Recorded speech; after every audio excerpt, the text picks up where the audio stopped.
The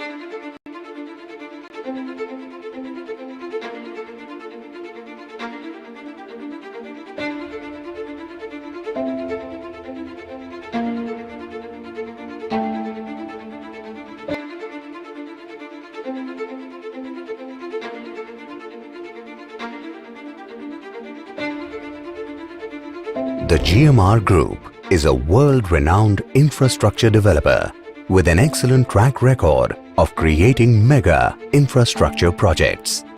An institution aimed at growth with perpetuity. GMR continues to build entrepreneurial organizations geared towards social and economic capital creation for the society.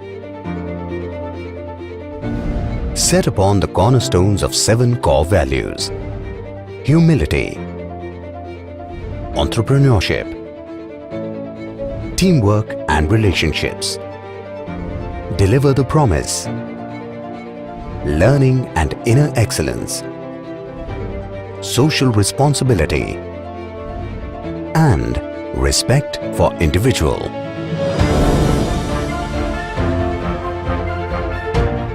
GMR is the 4th largest private airport operator in the world, with an impressive portfolio comprising of the iconic Delhi International Airport,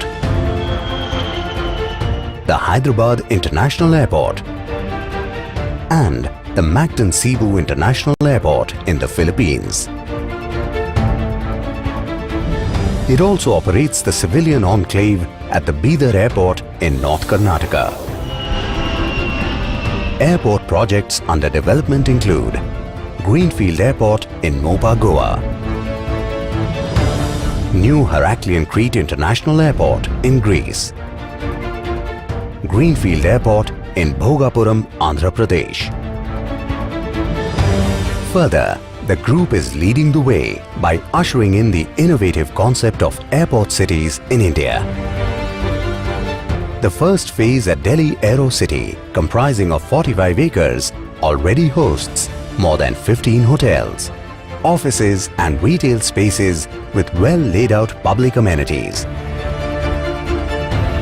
At Hyderabad, the group is developing India's largest integrated airport city, consisting of offices, retail, leisure and entertainment, hospitality, education and healthcare assets.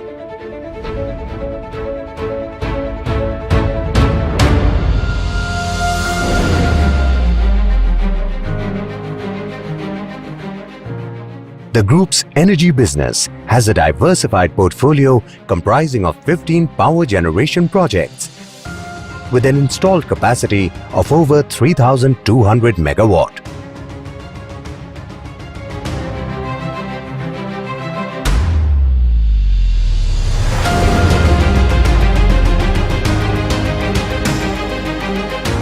In the transportation sector, GMR is one of the leading developers of highways in India, with 4 projects totaling over 1,800 lane kilometers. It is also executing 6 railway projects with a total length of over 750 kilometers, including the marquee dedicated freight corridor project.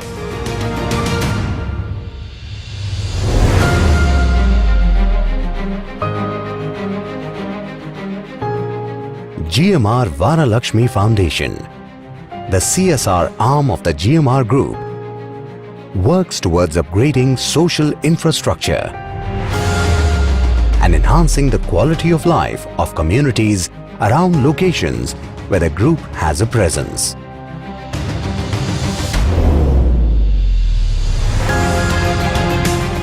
GMR Group, a legacy of trust and excellence.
For 150 years, man has been mixing science and creativity, industry and emotion, while maintaining its status as a family-owned company.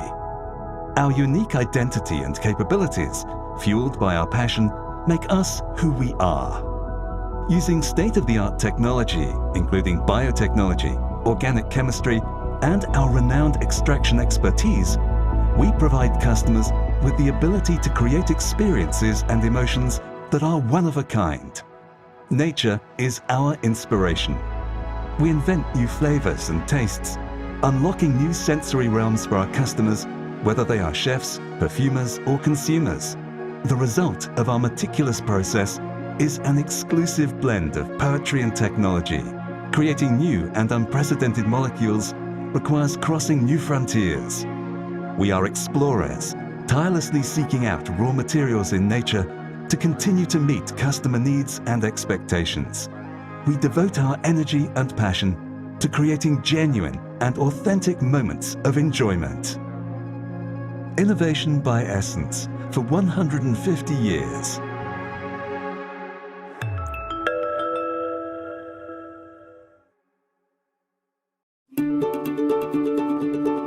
Our patients inspire us to pioneer. We are Sanofi.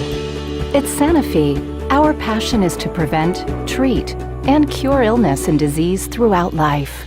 We are always working for new ways to fight chronic, complex, and rare diseases with medicines that offer hope for patients and the future of healthcare. Our patients inspire us to pioneer.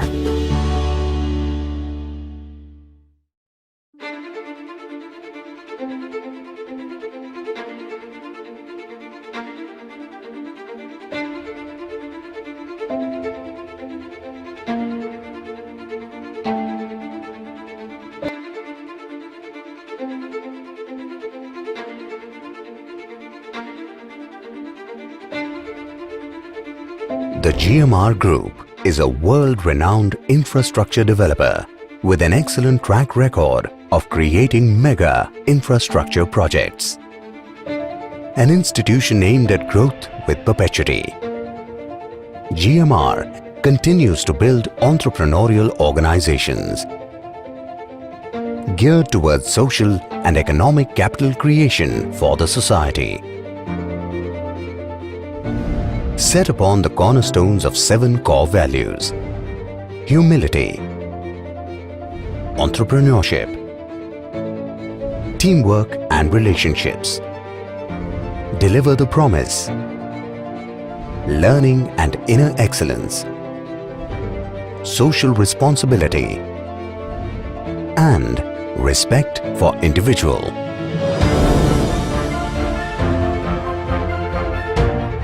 GMR is the 4th largest private airport operator in the world, with an impressive portfolio comprising of the iconic Delhi International Airport,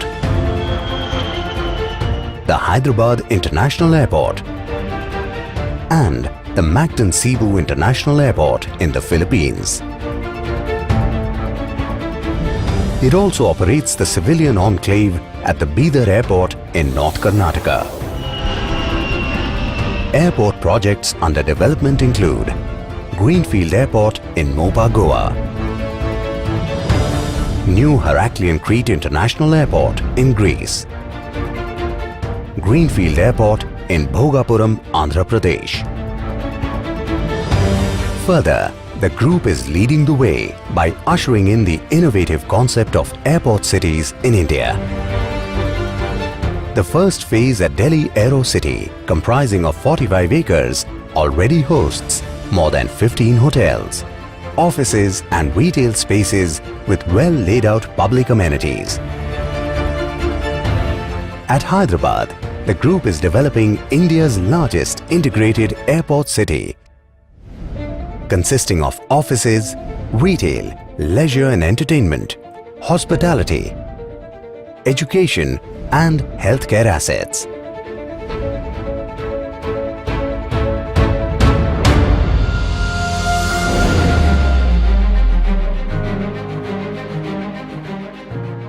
The group's energy business has a diversified portfolio comprising of 15 power generation projects with an installed capacity of over 3,200 megawatt.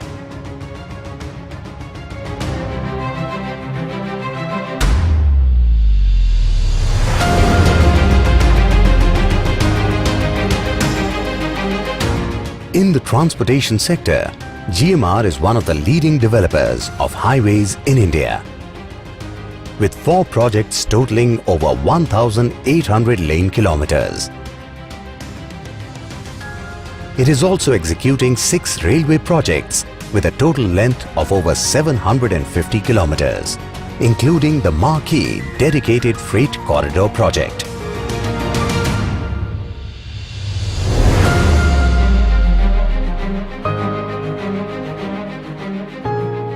GMR Varalakshmi Foundation, the CSR arm of the GMR Group, works towards upgrading social infrastructure and enhancing the quality of life of communities around locations where the group has a presence.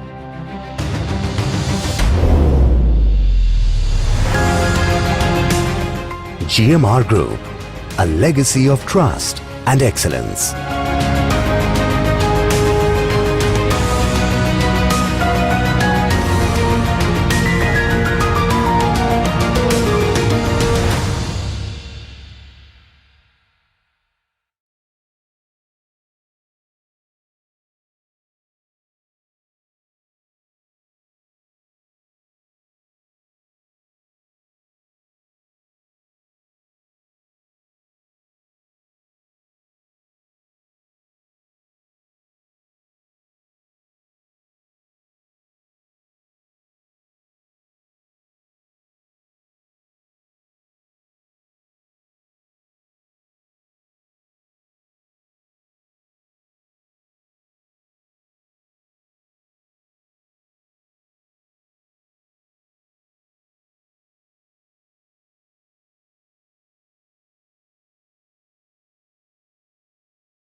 For 150 years, man has been mixing science and creativity, industry and emotion, while maintaining its status as a family-owned company.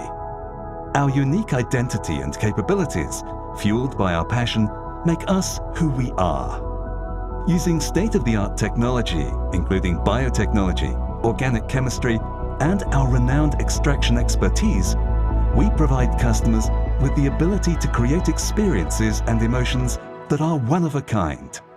Nature is our inspiration. We invent new flavors and tastes, unlocking new sensory realms for our customers, whether they are chefs, perfumers, or consumers. The result of our meticulous process is an exclusive blend of poetry and technology. Creating new and unprecedented molecules requires crossing new frontiers. We are explorers, tirelessly seeking out raw materials in nature to continue to meet customer needs and expectations. We devote our energy and passion to creating genuine and authentic moments of enjoyment. Innovation by essence for 150 years.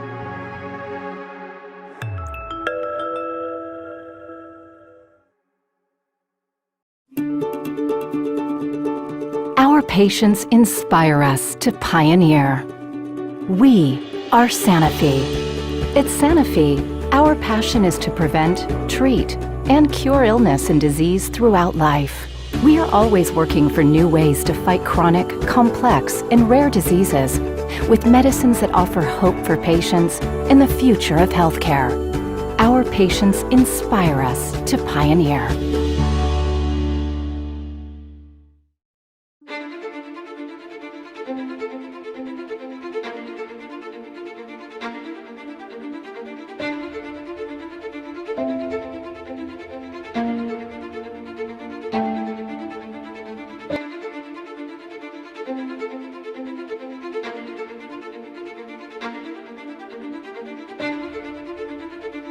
The GMR Group is a world-renowned infrastructure developer with an excellent track record of creating mega infrastructure projects.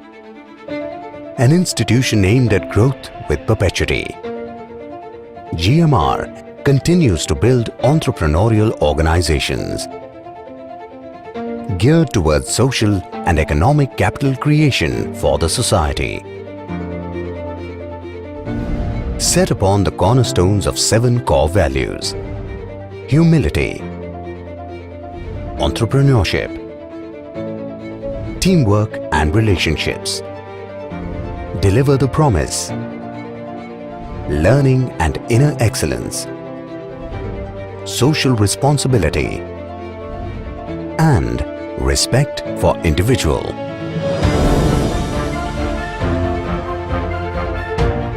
GMR is the 4th largest private airport operator in the world, with an impressive portfolio comprising of the iconic Delhi International Airport,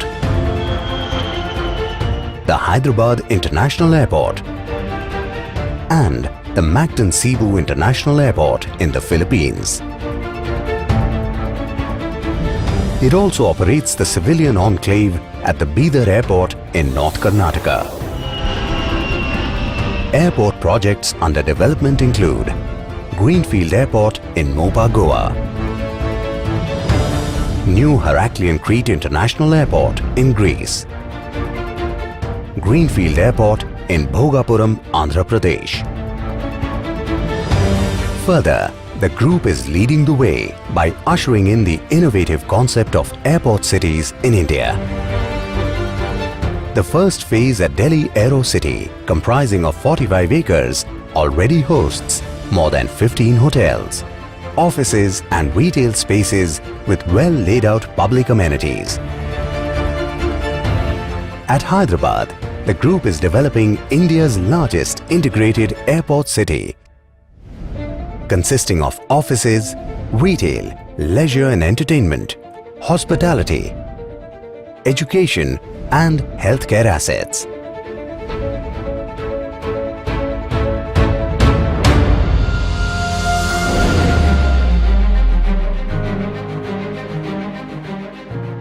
The group's energy business has a diversified portfolio comprising of 15 power generation projects with an installed capacity of over 3,200 megawatt.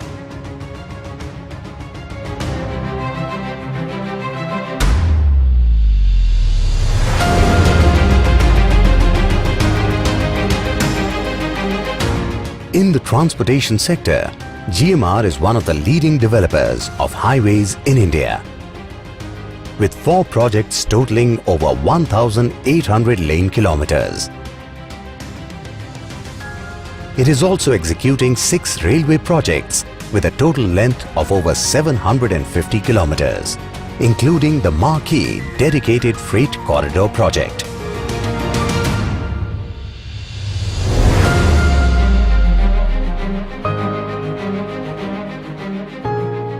GMR Varalakshmi Foundation, the CSR arm of the GMR Group, works towards upgrading social infrastructure and enhancing the quality of life of communities around locations where the group has a presence.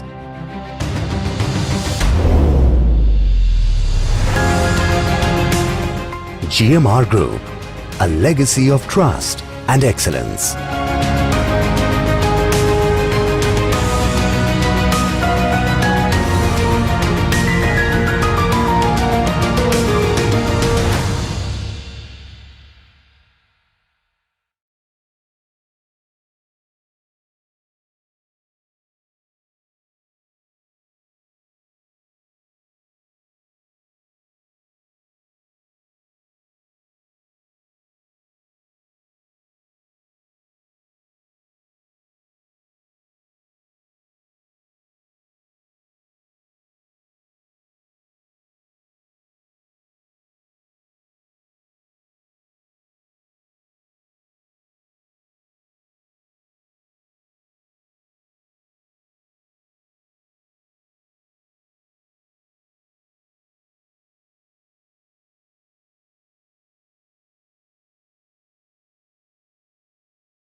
For 150 years, man has been mixing science and creativity, industry and emotion, while maintaining its status as a family-owned company. Our unique identity and capabilities, fueled by our passion, make us who we are. Using state-of-the-art technology, including biotechnology, organic chemistry, and our renowned extraction expertise, we provide customers with the ability to create experiences and emotions that are one of a kind. Nature is our inspiration. We invent new flavors and tastes, unlocking new sensory realms for our customers, whether they are chefs, perfumers, or consumers. The result of our meticulous process is an exclusive blend of poetry and technology. Creating new and unprecedented molecules requires crossing new frontiers.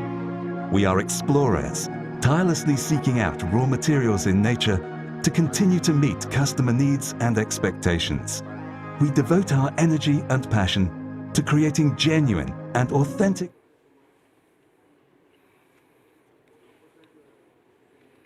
We're going to start the session in a couple of minutes.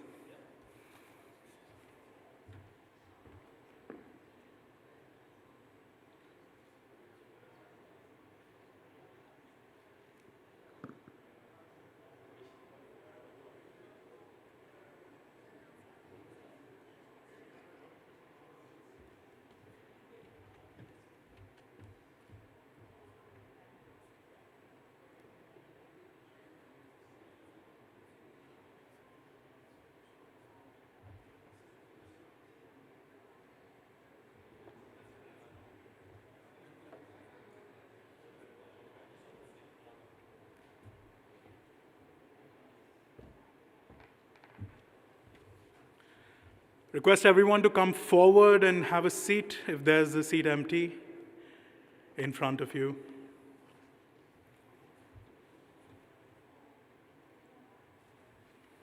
We'll start in a couple of minutes.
Very good afternoon, ladies and gentlemen.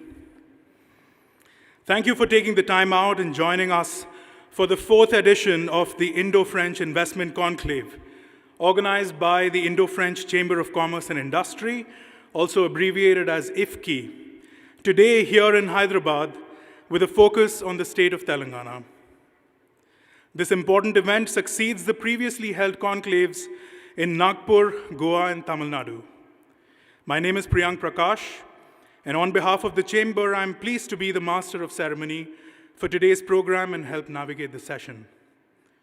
To ensure that we keep each session, we request you to keep your masks on throughout the seminar and sanitize your hands with cleansers available at your disposal on the tables and on either side of the hall, especially after contact with common touch points.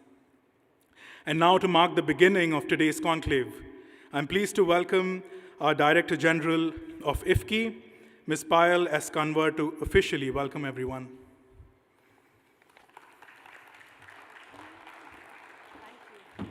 Thank you so much, Priyank. Good afternoon, ladies and gentlemen, mesdames, messieurs. It's such a pleasure to see you all in person, if I can start by saying that.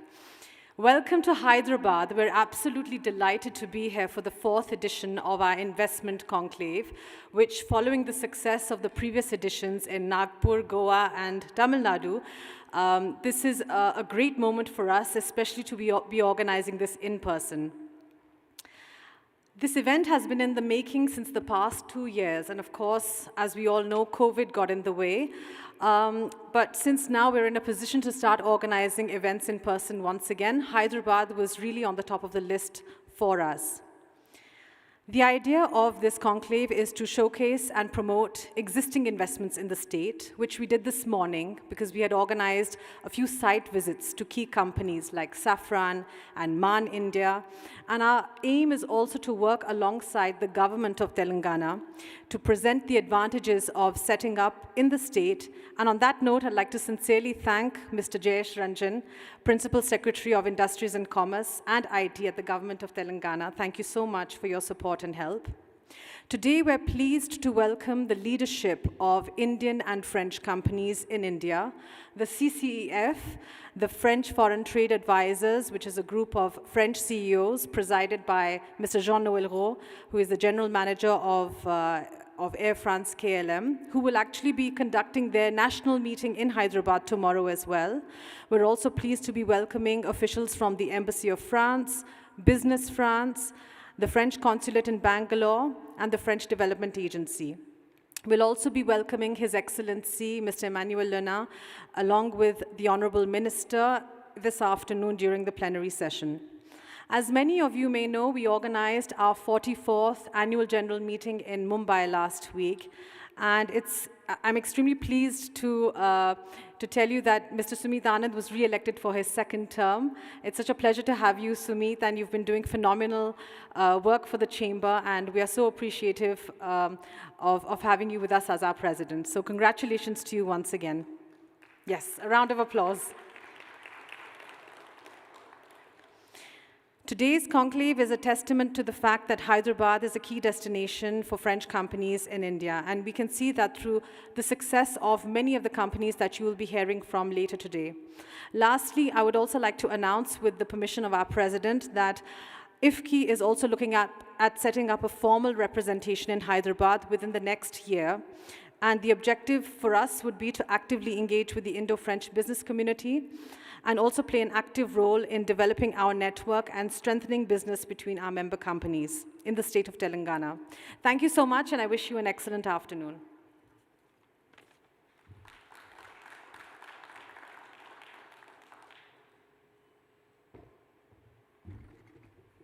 Thank you, Payal. I'm pleased to welcome our next guest, who is well known for his outstanding leadership in advancing the use of technology in engineering and manufacturing practices. The Managing Director and CEO of Cyient, a homegrown Indian company headquartered in Telangana that is present worldwide, including France. May I request Mr. Krishna Bodanapu to share the keynote address.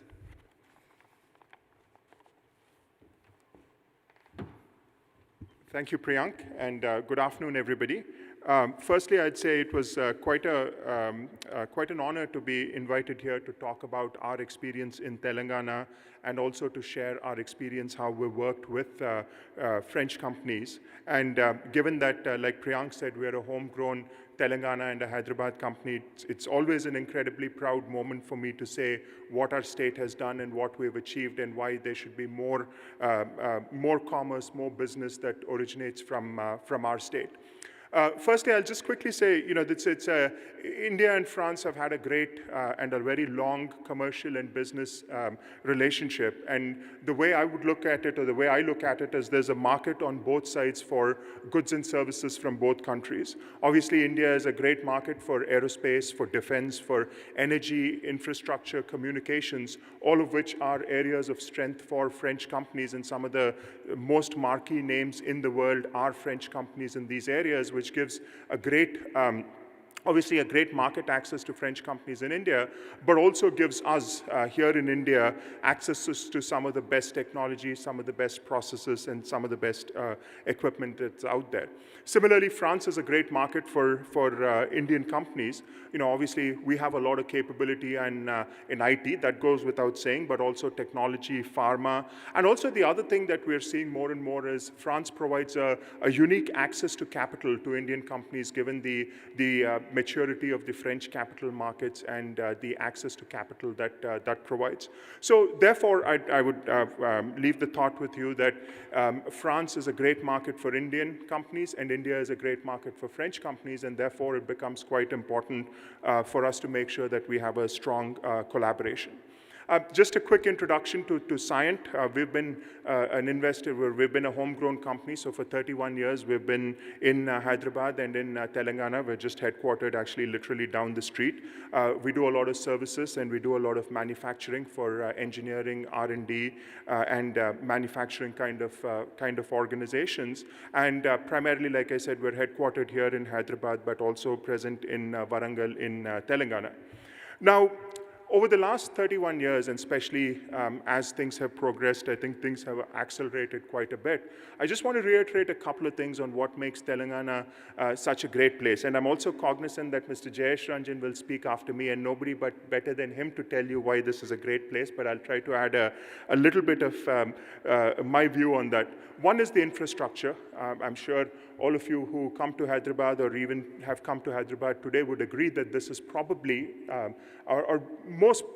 would argue that this is the best infrastructure in the country. And not just the infrastructure to get from the airport to here, but any place, any 2 points in Hyderabad, any point during the day are less than an hour and a half away, and a predictable hour and a half. I think the other thing that's quite unique in Telangana is the geography of the state. Again, we're not a very large state, we're a relatively small state, and Hyderabad is located right in the middle of the state, more or less. So what that does is it makes the rest of the state also very, very accessible because, all said and done, there are advantages of being in a big city or near a big city. And any point in Telangana is not more than maybe 4.5 hours from Hyderabad, so you have the infrastructure in a relatively easily and available manner within the state. The second thing is the access to the basic sort of business needs of water, power, and so on and so forth. There's a lot of talk that is going on in India right now that the central government wants to promote semiconductor manufacturing, and I challenged somebody the other day that the only state that can do it is Telangana, because the only state that has access, uninterrupted access and unqualified access to power and clean water is Telangana. So if the state was ever going to do, or sorry, if the country was ever going to promote semiconductor manufacturing, then this is the place. So the second point is I think there is great access to these necessities. The third is ease of doing business. Again, I mean, not to say that because I'm here or Mr. Ranjan is here. There is no state, and we actually do business in quite a number of other states in the country. There is no state that makes it so easy and so professional to do business, to get, to interact with the government, to interact with various agencies, and also to interact with some of the other service providers, from your real estate or manpower consulting. The professionalism that is there in this state, which contributes to ease of doing business, is honestly second to none. And lastly, I think we have access to a huge talent pool of very talented people, very qualified people, and very well-trained people. So, and this runs across the spectrum. We have starting from financial services to manufacturing to technology, obviously, to blue-collar workforce. There's just an incredible amount of talent that is available in this state. So I'll summarize it by saying that, again, as somebody who's sort of done business in this state for now 20 years in my case, but 31 years in the case of our company, this is a state that has a lot of things that are going for it. We still have, while we've grown and we've developed incredibly over the last couple of years, there's still a lot of capacity that can support new organizations. Every time a new company comes, we don't fall on each other for talent. There's enough talent, there's enough availability of resource, be it human resource or physical resource, and therefore that just makes it such an easy state to do business, and we really look forward to welcoming a number of French companies to the state and really helping you grow within this state. With that, thank you very much, and again, thank you very much to the Indo-French Chamber of Commerce for having me here this afternoon. Thank you.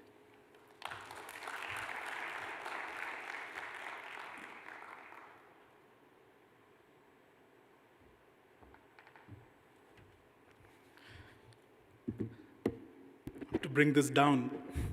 Thank you so much, Mr. Bodhanapu. We now have a special address from one of the most dynamic government officers in the country to present the investment opportunities in Telangana and the state as an important investment destination. I request Mr. Jayesh Ranjan Principal Secretary, Industries and Commerce and IT Departments from the Government of Telangana, to share a few words. Can we have a round of applause, please?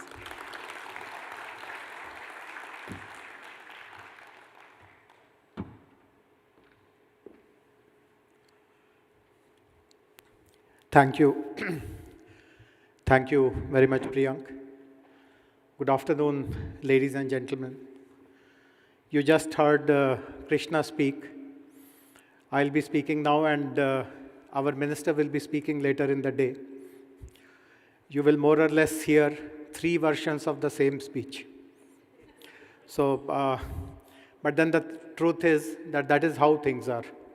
It is not that Krishna consulted me on what he needs to speak, or the minister needs any coaching from me, or I need to take any inputs from anyone. But that is how the reality of Telangana is, and that is what we'll all be speaking about. Of course, we'll be highlighting different facets differently. So he gave an investor's perspective. I'll speak more about the operational aspects, since that is my responsibility.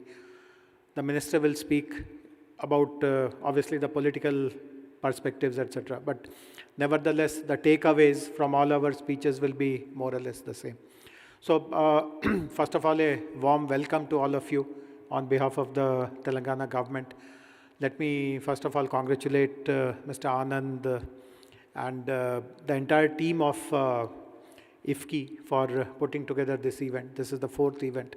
I do hope that we are able to do more of these frequently. And the decision of yours to set up an office in Hyderabad also is very, very welcome. That will give us a stronger connect with the French companies who are not only invested in India already, but who are also planning to bring some business to India. So what I intend to do now is to share some thoughts on the investment climate in Telangana. As all of you would know, Telangana is the youngest state in the country. We were formed in June 2014. So roughly about 7 years have gone by, 7 years and a few months. But what we have achieved in these 7 years is, in my opinion, truly incredible. So first of all, I would like to share some numbers with you. In these 7 years, we have succeeded in attracting roughly around $30 billion worth of investments. Now, many of you who are old India hands, who do businesses in other states, for you, there's nothing great about $30 billion. There's nothing very outstanding. In fact, some of you might tell me later on the sidelines that one other state where I do business, they have done $80 billion. Someone else has done $70 billion, and so on and so forth. So I myself admit that there's nothing very remarkable about 30 billion per se, if you look at how few other states have succeeded. But there are 2-3 things which are absolutely noteworthy about this $30 billion. So in our bureaucratic language, we use a concept called conversion ratio, which is how much of this announced investment actually materializes on ground. And again, I hope this is a closed-door meeting. The track record of India in the last 60-70 years is roughly around 40% or maybe 45%. After this Make in India campaigns, etc. have started, it's roughly around 45%. So not everything which is announced gets implemented. But when you find out about Telangana, our record is unbelievable. Of this $30 billion that we have received, $30 billion worth of investments that we have received, we are now close to actualizing 85% of it. 85% of it is already grounded. Jobs have been created, manufacturing has started, and if you give me another 1 year or so, about 1 year, 1.5 years, because there has been a little setback because of COVID, lockdown and so on. If you give me another 1 year or 1.5 years, I'm very confident that this will touch 95%, which is unbelievable. I mean, I'm a civil servant for close to 30 years. I've never seen this kind of an achievement, where the country's average is about 45%. So this is one thing. The second very noteworthy thing to mention about is that a large percentage of our investors are actually repeat investors. Again, this is not a statistic which state governments typically speak about. First of all, they don't even monitor. Many state governments don't even monitor where is the investment coming from, what is the source of that investment. So I monitor it, I speak about it, and I feel very proud of it, that 24% of our investments, this $30 billion that I speak about, are repeat investors. They are the people who have invested once, and because they found the going to be so good, they have decided to invest a second time. Some of them have done a third time, and so on and so forth.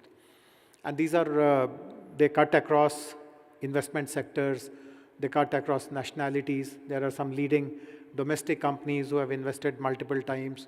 They are leading global companies, some of the marquee names who have invested multiple times. I'll give you an example. There's an Indian company, but many of you would be familiar with them. They are, this is a Delhi-based company called Hindustan Sanitary Ware. They make, and actually they have a French connection, so it's not a, I mean, it's good that I'm telling this example.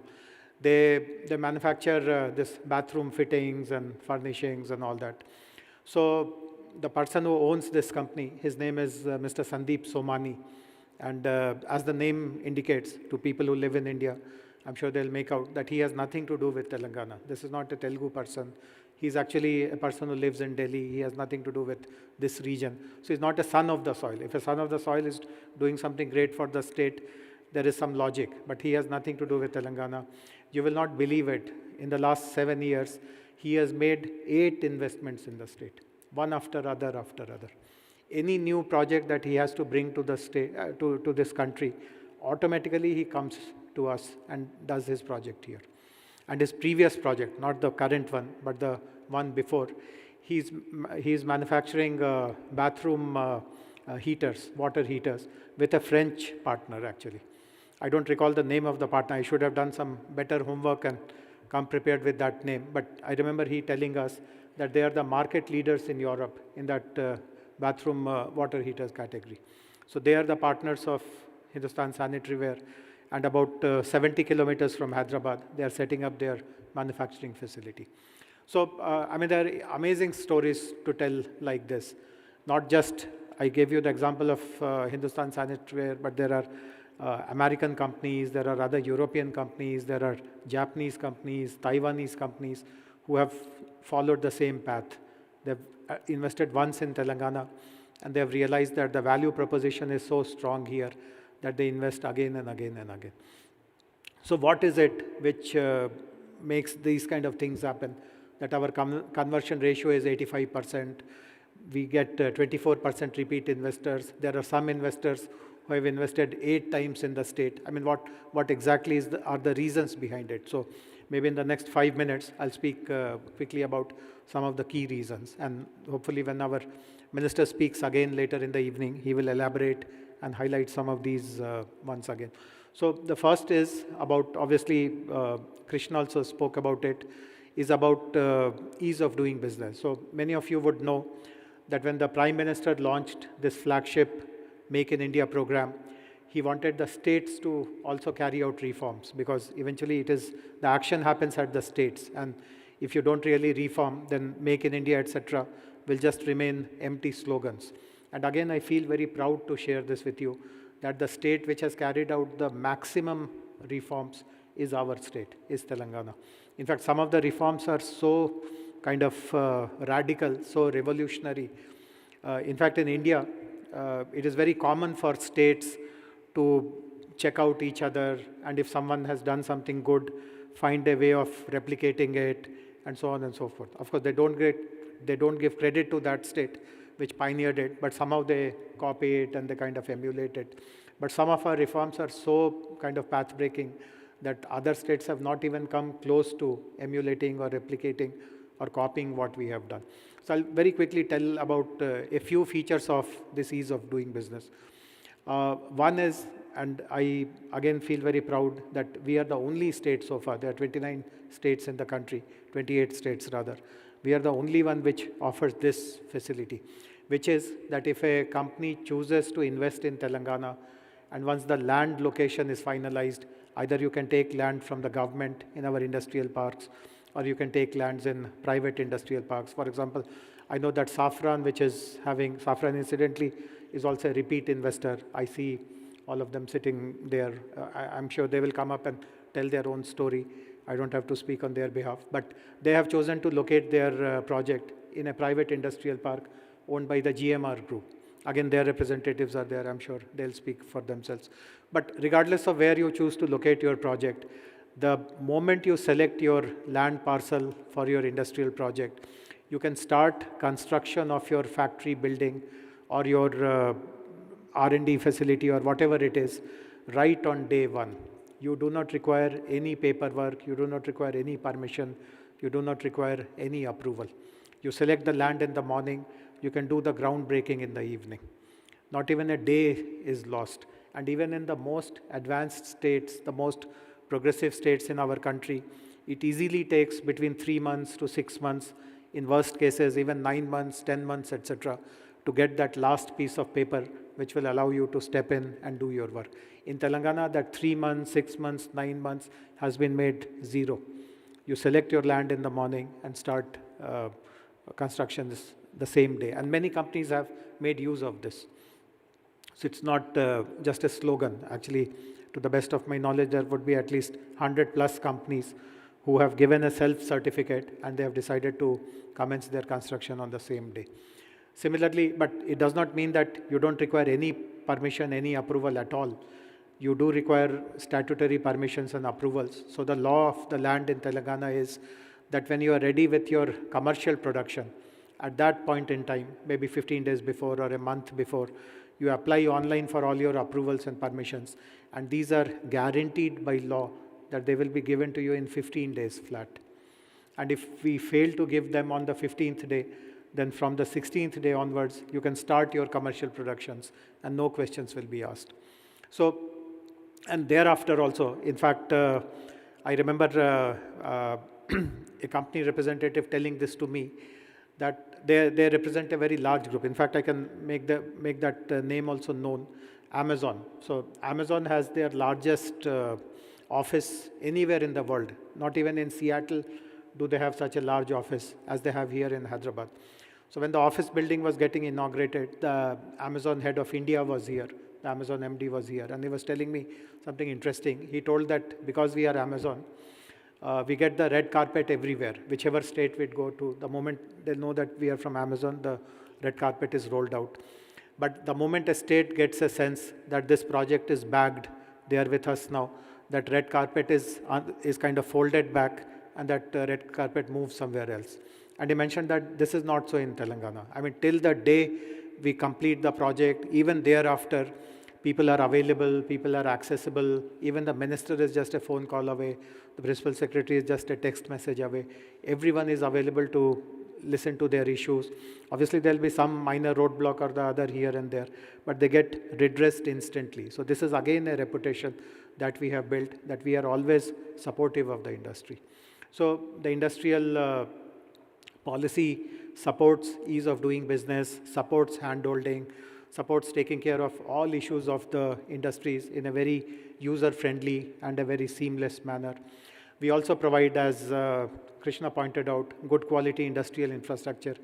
We are the state which has the largest industrial land bank in the country, about 150,000 acres. No other state today can offer such a huge land bank, land mass just for industries. And unfortunately, we have seen this over the last about a decade or so, that procuring private land has become more and more difficult in India. There are lots of protests, lots of agitations for taking lands from the farmers. But we are very fortunate that way, that 150,000 acres plus is owned by the government itself. And and these are strategically located. Many of them are in and around Hyderabad. Some of them are close by, in close proximity to the city. And wherever required, we are able to offer these land parcels to the companies. And we make it a point, just to stay competitive, that these land parcels are offered at a highly discounted price. Whatever is the prevailing market rate outside, we typically offer a 40 to 50% discount on those land. And obviously, they are complemented with best quality infrastructure like power, water, and so on and so forth. Another advantage which companies notice in Hyderabad, in Telangana that is the easy availability of skilled manpower. Hyderabad itself, many of you have been here before, Even those who came for the first time today, when they have gone around, I'm sure they would have noticed about the quality of skills that the manpower possess. And this is one reason why existing companies expand manifold. I mean, there are countless examples that I can show, that I can share with you of companies stepping very gingerly in Hyderabad, deciding to set up a very small office with maybe some 10 people, 20 people, and the kind of rapid expansion which we witness, their own expectations are belied. They themselves never imagined that a 10-seater facility will become, let us say, 50-seater, 100-seater, 500-seater, 1,000-seater in no time.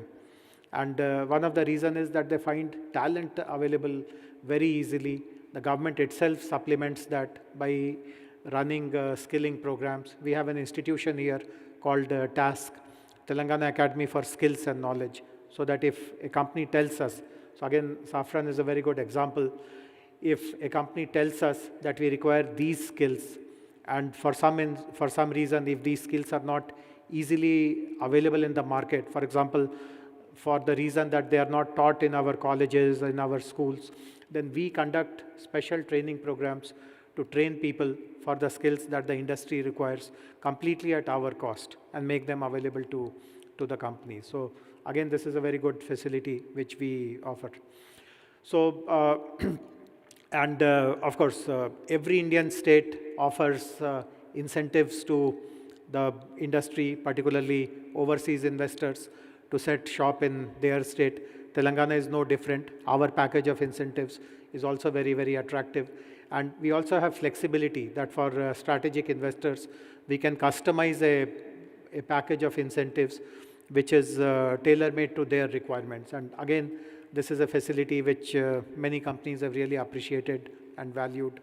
And obviously, Telangana offers lots of logistical advantages, because if you look at the map of the country, we are roughly towards the middle. This is extremely well connected by air, by rail, by road. Logistically, this is the hub for the country. So many companies recognize this fact that their logistics costs, cost of getting raw material, cost of exporting finished goods, all that will be very, very optimum if they choose to locate themselves in Telangana. And again, that is something which matters quite a lot to companies. So all put together, Telangana offers a very attractive value proposition to overseas companies, domestic companies. I can share this with you that this $30 billion of investment that I've been speaking about, this has come to us from companies of 18 countries origin, besides India, of course. And of course, the truth is that a large number of these overseas companies who have set up their units in Telangana and Hyderabad, they are American companies. I mean, Americans have discovered Hyderabad like never before. But it is also a fact that from other geographies also, we are seeing renewed interest. There are quite a few British companies now, German companies. The other day, just about a week ago, I myself was involved in the inaugural ceremony of a Danish company. Just 10 days ago, we signed a joint venture proposal with a Finnish company. So quite a few companies from Europe are looking at India now, and they are obviously getting attracted to Telangana. We also have a good number of companies from Japan, Korea, China, Taiwan, Singapore, etc., Middle East. And of course, the French have not really discovered us as much as we would have liked, but the ones who are here, I'm very sure that their experience has been very, very positive. I interact with them off and on, and everyone is very appreciative of the efforts. I see some of them. Of course, I know that Safran representatives are there. You had a visit to Mane in the morning, and I'm sure they are here to share their experiences. Mona is here.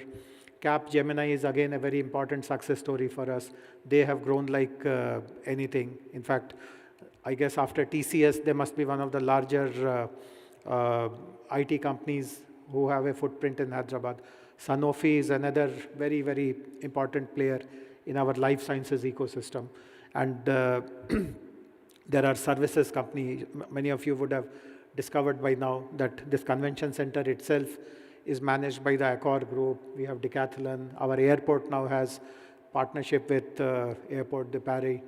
I'm also on the board of the airport, and we feel very proud of this association of our Hyderabad airport and the Paris airport, and so on and so forth. So we really look forward to welcoming greater French presence in Hyderabad and Telangana. I'm available till the evening, and if you want to seek me out and get some clarifications or ask some follow-up questions, I'll be very happy to answer. The minister himself will be here later in the day, and I'm sure he will elaborate much more on some of these themes that I touched upon. But, and I'll also pass on my business cards to whoever wants to. So please stay connected, stay in touch, and I do hope that IFFCI will continue to bring more and more interested players. I'm glad that so many of you were able to come to for this investors conclave, but I know that there are many others also who were not able to join this time. So we'll be happy to connect with them either virtually or through one more exposure trip to Hyderabad in the near future. So have a great evening, and look forward to engaging with you once again. Thank you very much.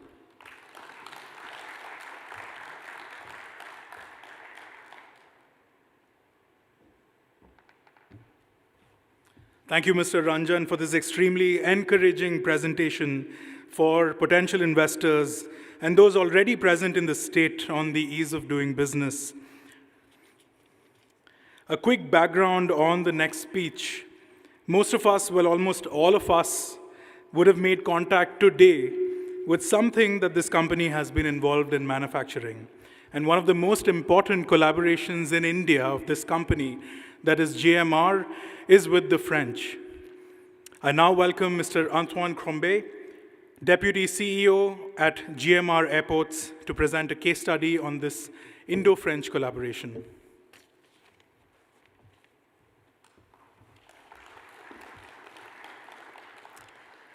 Good afternoon, ladies and gentlemen. First of all, let me thank Sumit Anand and Payal Kanva for giving me this opportunity to present the GMR and ADP partnership, but most importantly, to actually organize this conclave here in Hyderabad, a city that is obviously very close to the heart and interest of GMR and ADP. So Group ADP, the Paris airport company, invested 1.2 billion euros, 10,000 crores last year in GMR airports. This at the middle of the pandemic, and one could think that that was the worst timing ever, and yet ADP was very keen on completing this transaction, on sealing this partnership. Because of three characteristics that we were looking forward to in this joint venture that we were creating.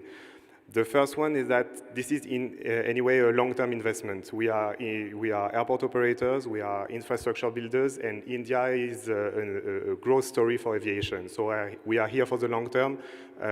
We are not here for quick returns, and so hiccups on the road don't change the strategy. The second characteristic is that for ADP, it was very key to enter India via a strong local partner. And with GMR, we have found and we have built trust in a very strong local partner who has been able to deliver amazing infrastructures for the country. Of course, the Terminal 3 in Delhi, the Greenfield Airport of Hyderabad that you have all experienced and that you know very well, and some other infrastructures that are currently under development, in particular the new Goa Airport and the airport of Visakhapatnam. So that was very important for ADP to actually rely on someone who knows the market, who has a deep understanding and network, and who is able to deliver in a complicated environment as India can be.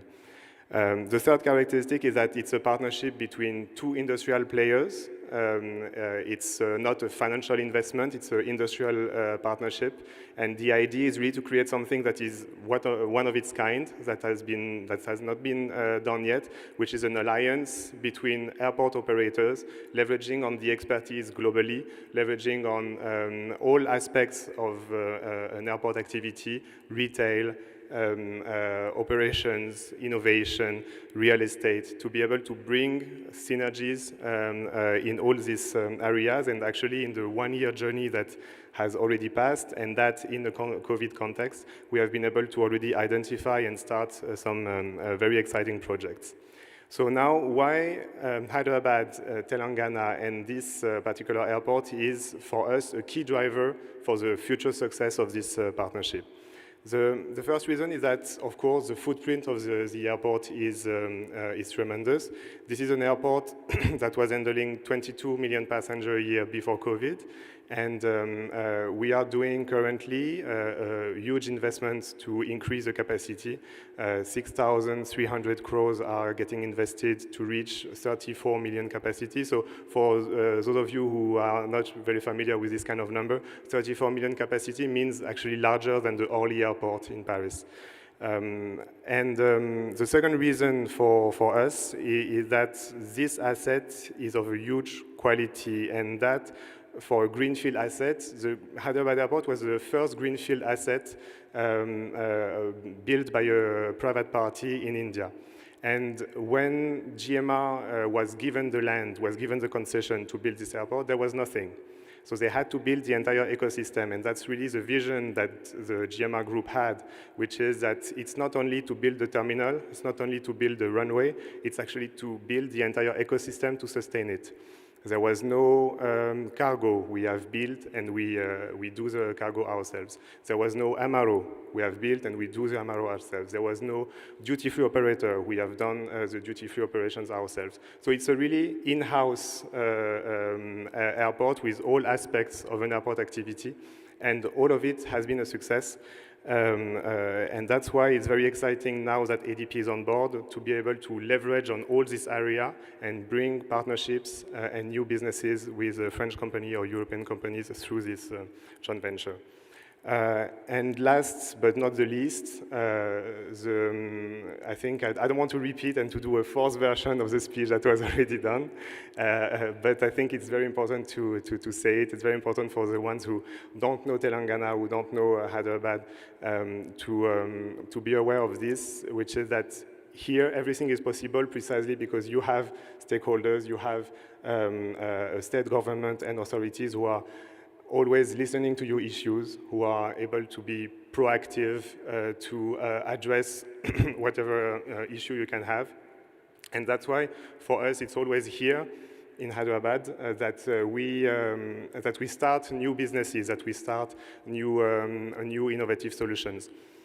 And that's why last year we have launched an innovation platform. This innovation platform was done in Hyderabad, leveraging on all the expertise that you can have in Hyderabad, in the city and in the airport. And that was a very natural way for us, because here you can start new things. Right now we have in this innovation platform some projects and proof of concepts around blockchain, around the Internet of Things that would be very complicated to start, to operate, to try in other areas, in other geographies. But here in Hyderabad, everything is possible. The ease of doing business is amazing. And for us, of course, that's a key element to attract in our premises new investments, such as the one of Safran, of course, but not only. So in a nutshell, just wanted to highlight that the GMR-ADP partnership is a fairly new one, only 1 year, and that in COVID times, but already a strong run. And for this partnership and for the success of this partnership, Hyderabad is definitely a key driver, and we are very happy to welcome you in our airport, and you can count on us, on both GMR and ADP, to be ready for the future, to be ready to welcome more of you, your passengers, your cargo merchandise, and any investment that you may want to do in Hyderabad. Thank you very much.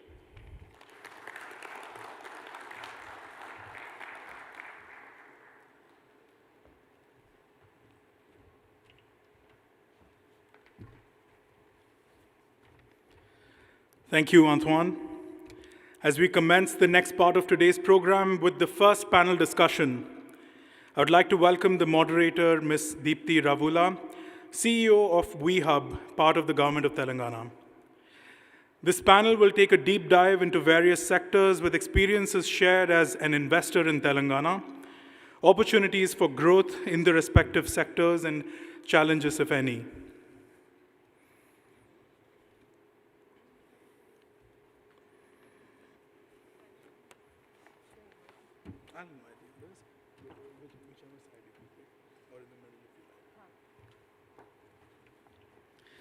I'd like to now welcome on stage the panelists, Mr. Rajaram Narayanan, Managing Director at Sanofi India Limited.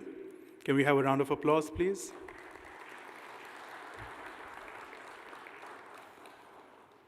Mr. V. Rajanna, Senior Vice President and Global Head, Technology BU, TCS, and former Chairman, CII Telangana. Mr. Sumit Das Gupta, Managing Director, MAN India Private Limited.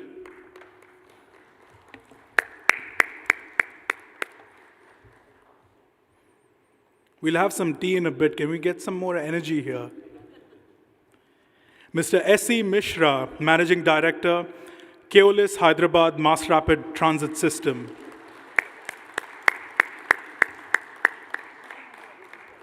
And Mr. Venkat Neelakantan, Global Head of Real Estate at Capgemini India.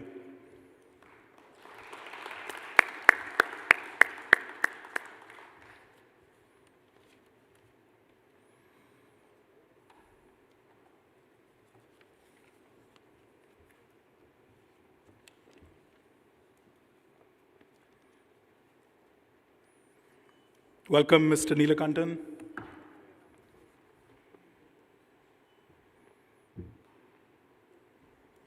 Deepthi, over to you.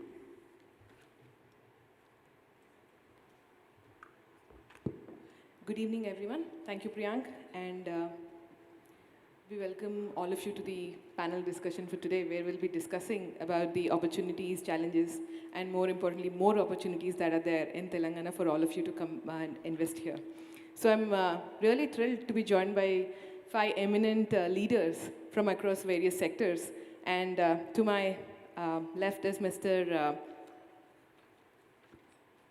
Rajaram Narayanan, who is the MD of country chair and head of Sanofi India. Then we have Mr. Rajanna, who is actually the senior VP and global head of the technology BU of TCS. Then we have Mr. Sumit Das Gupta, MD MAN India Private Limited, Mr. S.A. Mishra, MD of Keolis India, and Mr. Venkat Neelakantan, who is the head of corporate real estate for Capgemini India.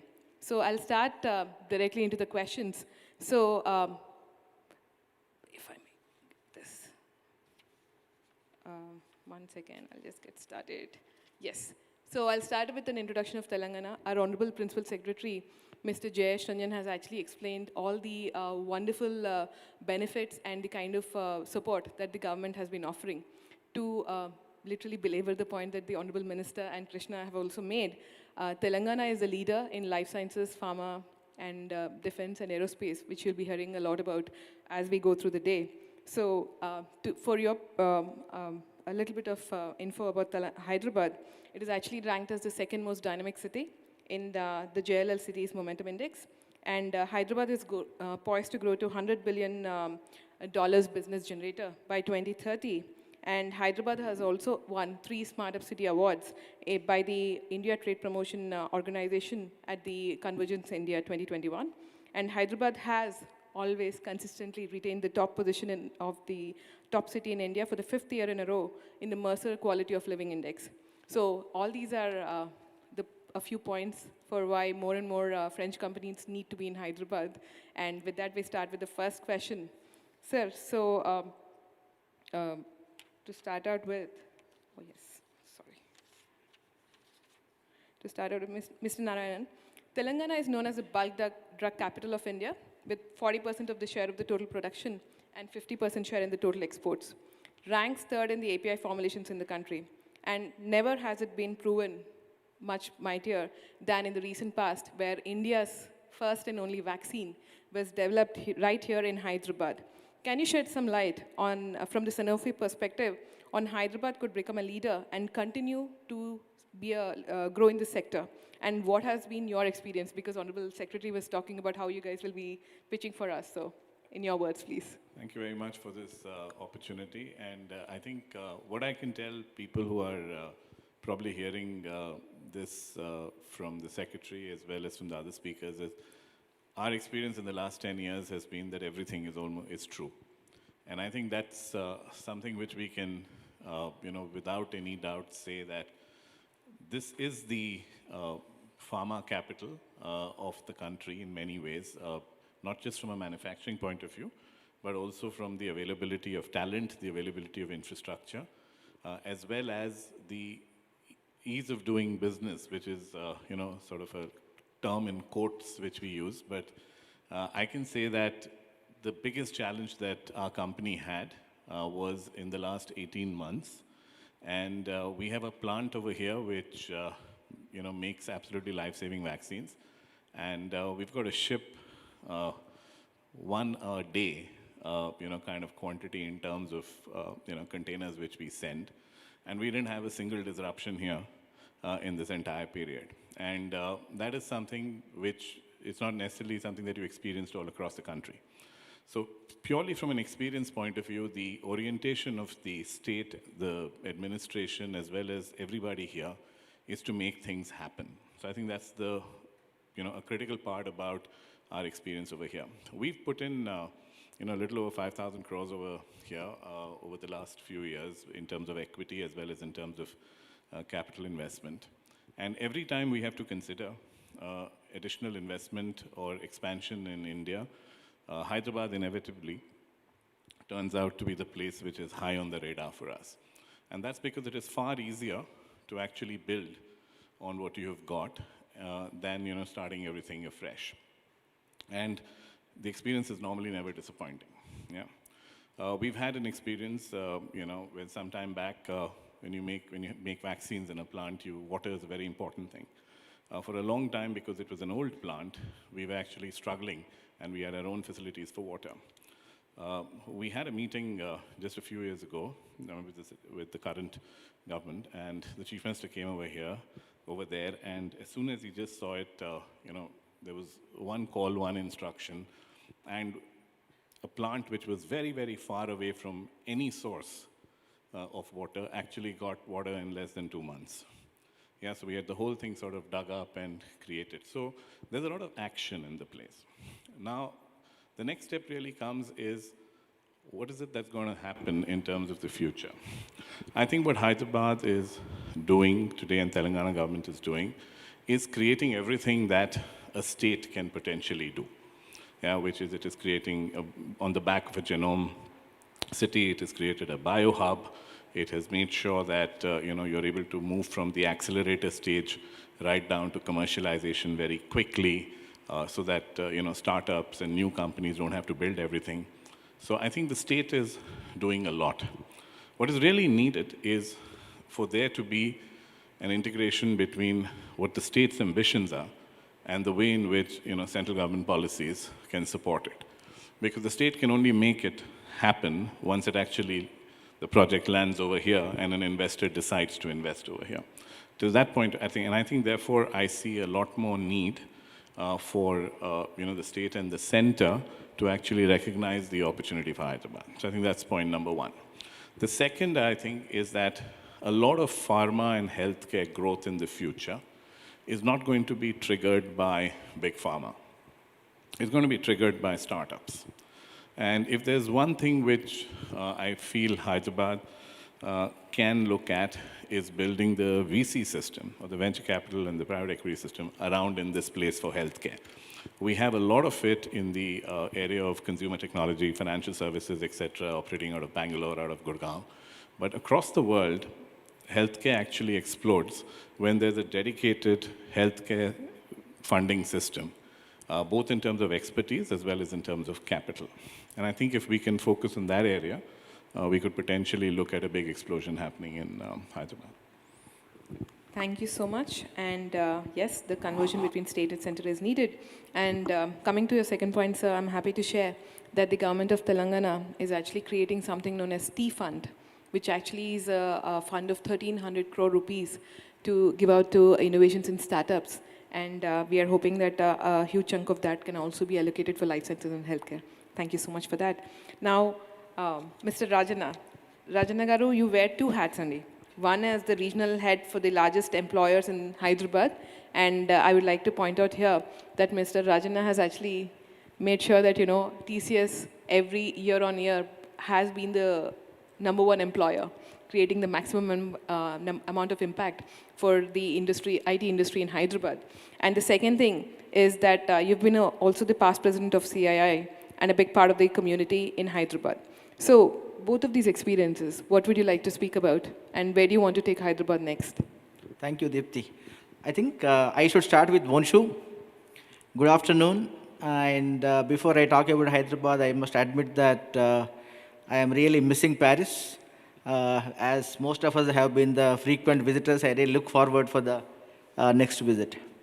Deepthi, coming to your question, of course, government of Telangana has a robust policy framework.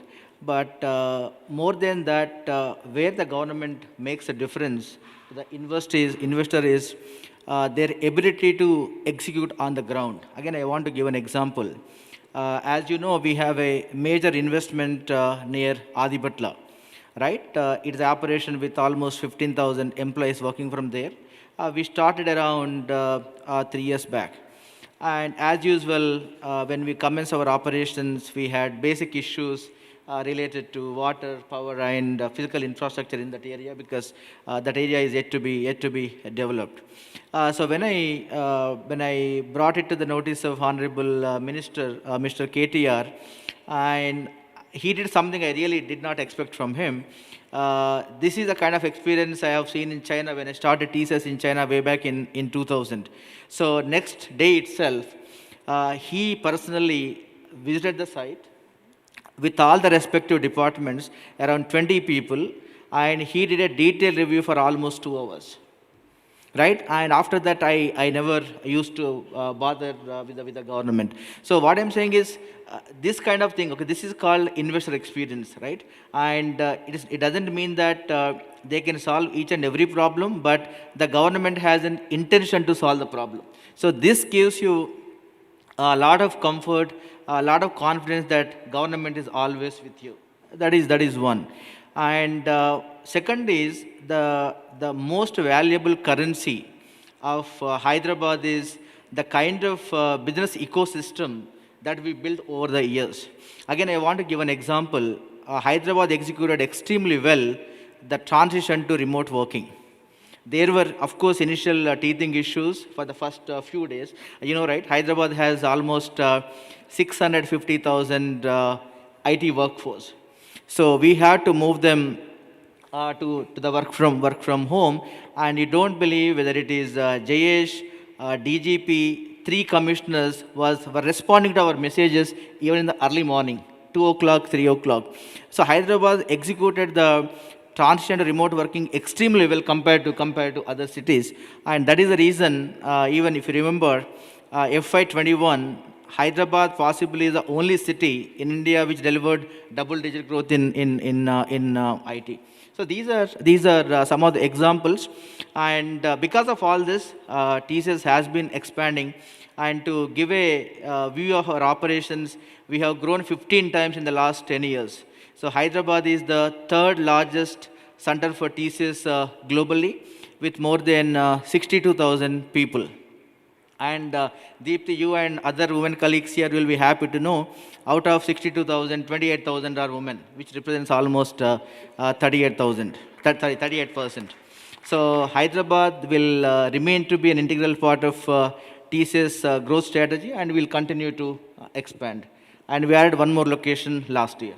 Thank you so much, Mr. Rajana. So you heard from Mr. Jayesh Ranjan on the government side of things, and you hear from the customer experience as well.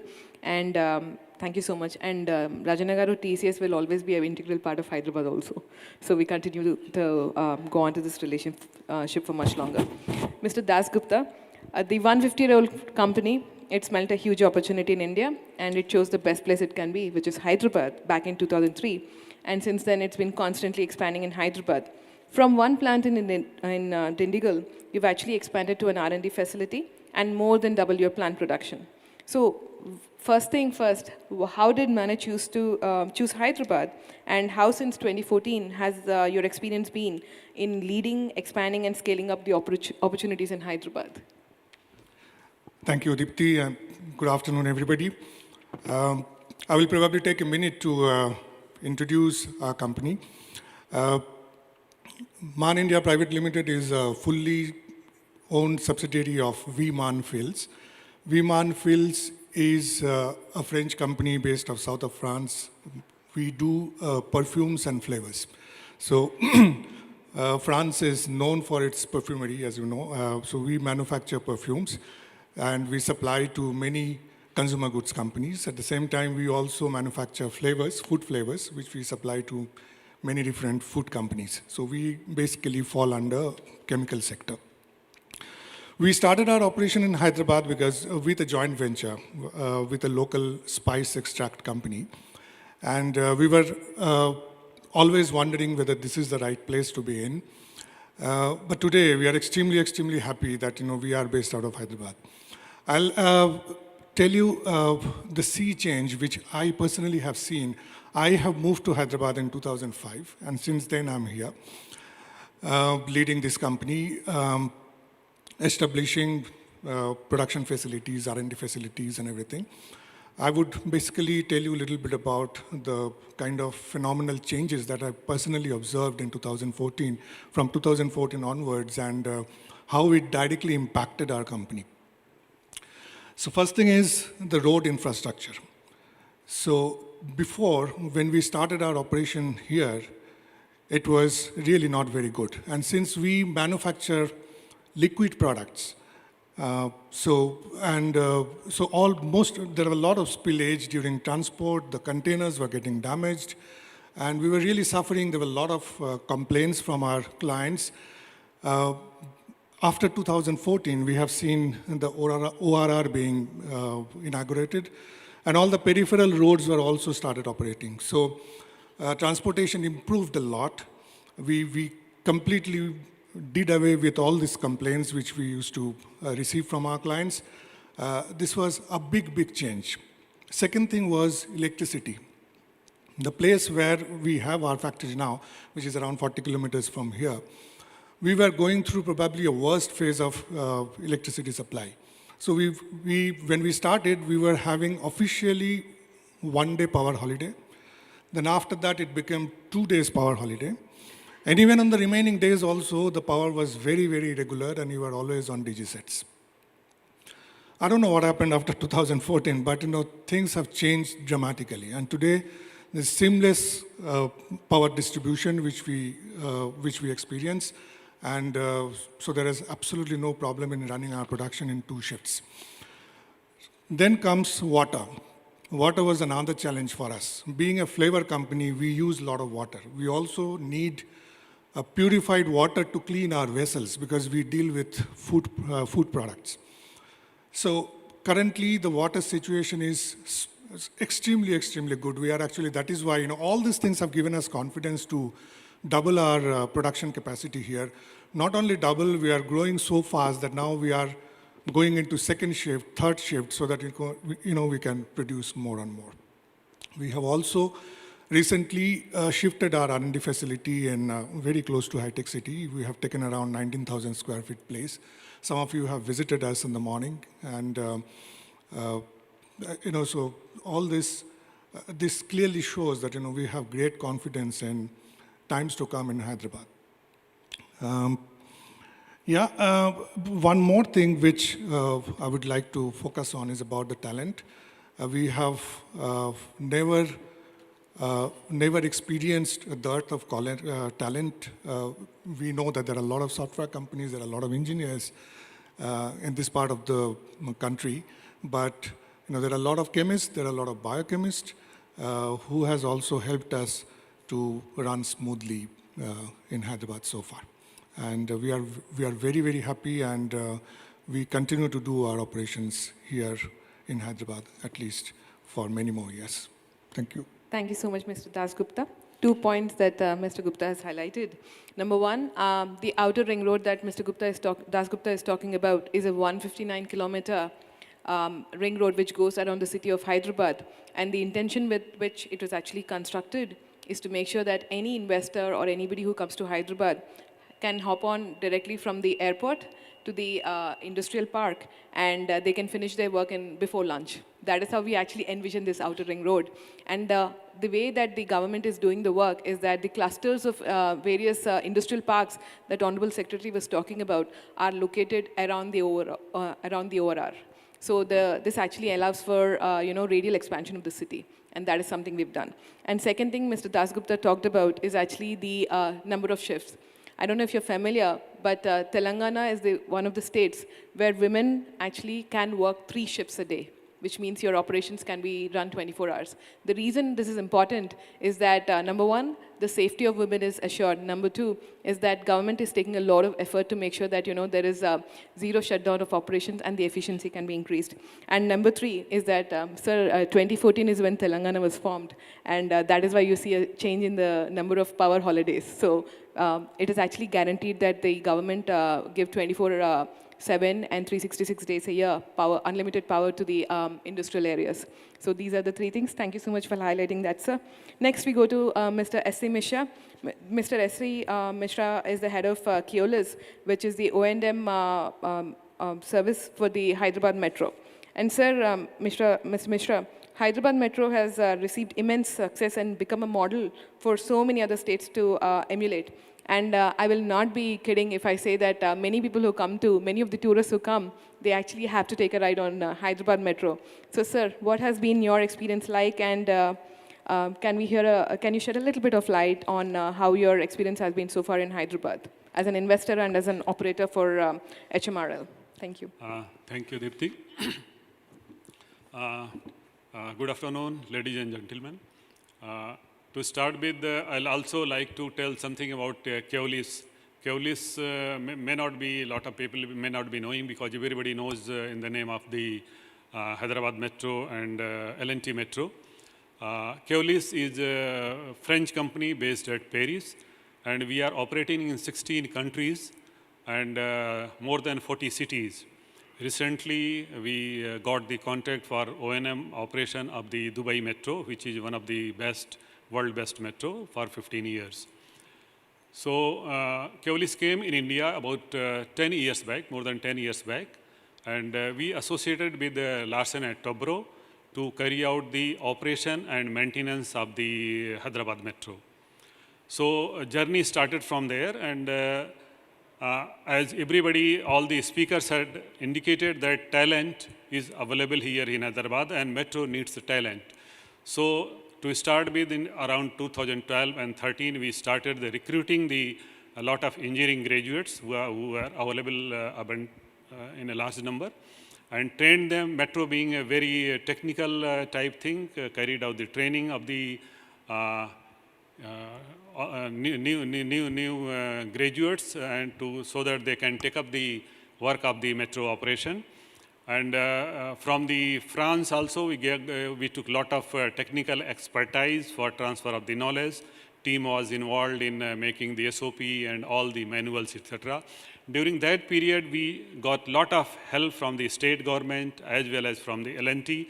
And in fact, I can say with proud that Hyderabad is very close to our heart, and on a daily basis, we are interacting with the passengers and trying to help to make their journey very good. So to start with, in fact, Keolis Hyderabad has become a sort of the talent factory, because a lot of metros are coming in India and in other countries also. We are exporting, you can say, sort of exporting a lot of engineering graduates who are getting trained here. They are moving towards the Mumbai, towards the other metro also. and this is a very good, I think, for us. And during pandemic, in fact, we started operation from the last year, and there was very less ridership. It was very difficult for our employees to come to the stations to carry out the maintenance. We got a lot of support from the state government during that period. And in fact, security being the state subject, we are almost on daily basis in coordination with the HMRL and state government for providing security at the stations. So absolutely, we had no problem with the state government, and they always come up to provide all the help whenever it is required. So nothing much, I think we are working in background. So far investment is concerned, it was only in the name of manpower and technology. Investment was almost, you can say, very minimal. It was only transfer of the technology and taking care of the operation of the rolling stock, all the infrastructure, and operating on day-to-day basis. Thank you. Thank you, Mr. Mishra. And for just a snippet here, so I don't know if you're familiar, but Hyderabad has the most number of research institutes after Delhi. So that is why the talent that all the heads of corporations are speaking about is available abundantly here. Coming down to the Mr. Venkat Neelakantan, this is a very interesting topic. The first thing that Hyderabad excels is in IT services, and the most resilient sector which can compete with the services sector is real estate. So, sir, it is very resilient in terms of commercial real estate, and as Mr. Rajana pointed out, it's one of the only cities to have actually seen an uptick. So, can you actually tell us, like, as an industry researcher, what in your view has actually ensured the steady growth? Because since pre and post 2014, there was a lot of apprehension. And what do you think made Hyderabad stand out and progress and grow? Thank you, Deepthi. Is this audible? Yeah. So before I get into that, I think I must thank him for the metros, the easy travel to watch the cricket match, which is, the stadium is quite far from where we live or where we are at the moment. So thank you, and thank you for the wonderful infrastructure in and around the airport. When you land in Hyderabad, it's a joy to actually get back home. It is not a struggle. You're home in, however far it is, 40, 50 kilometers. This infrastructure helps you reach that destination pretty quickly. This is a city of joy. It's a city of wonderful people. And over the years, and as we represent the services industry, people and real estate become an integral part of our interest. And in both this environment, I think this particular city and state offers a lot with the extent of institutions that are there. Everybody spoke about talent.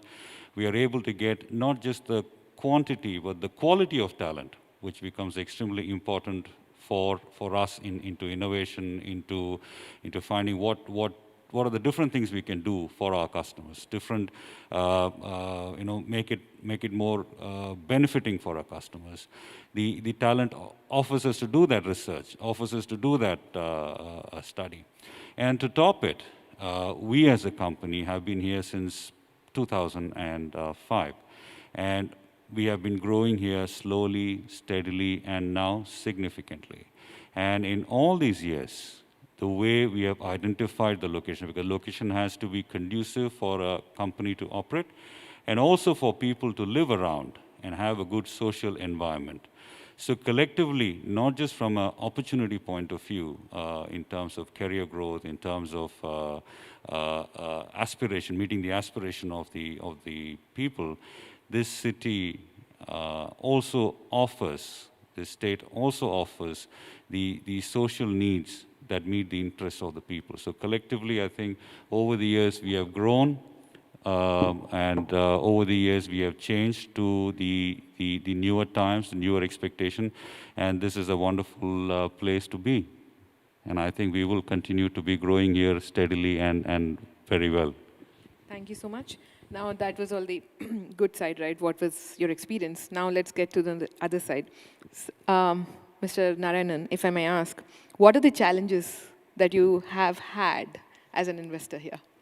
That is an important question to ask, because it looks like we are all on the same page, and I'm sure that people would want to see the other side too. and what are the challenges, and how do we address them as government, as as a state of Telangana. And this is for everybody. So I'll be quite, that's okay, yeah. I'll be quite truthful. I mean, I don't want to find reasons, that we're wrong. The reality is that in our kind of an industry, which is in healthcare, the state tends to be more a facilitator and less of a challenge. And I can say that given the fact that we operate in 3 to 4 states in India, any challenge we have is more at a national level. But in Telangana, I would say that, we have rarely come across any kind of challenge, at least in the last few years. Of course, earlier, depending on where you set up your plants, etc., we've had an issue. But by and large, it has not been an issue. I think the real challenge for our industry is going to be how well in congruence is the effort of the state government with the actions of the central government. The other piece for us would be innovation for the future. I think we have a lot of talent which is good for today, but a lot of the investment which is going to be for skills which are going to be for the future. And I think in the healthcare industry, we need to create that infrastructure over here, and that is something both for the government and for us to industry to do. But I would not say that, the routine stuff like, I'm not getting this permission, that license, this block, we've rarely had anything which is of consequence here so far. And that's the reality. I mean, maybe we are lucky, but that's what it is. See, I don't call challenges Deepti, but I have few suggestions, right? And Amar is here. Amar knows what I'm going to say. So one is, Jayesh mentioned about EODB framework, right? Ease of doing business. So the basic drawback of EODB is it focuses only on new investments, right? And if you look at any state, not only Telangana, most of the industrial output or the revenue 90% comes from existing investments. So it is very, very important for a state to take care of existing investors as well. And you rightly said, right? Every investor is a brand ambassador for the state, right? So my strong recommendation is the EODB framework has to be extended to the existing investments as well.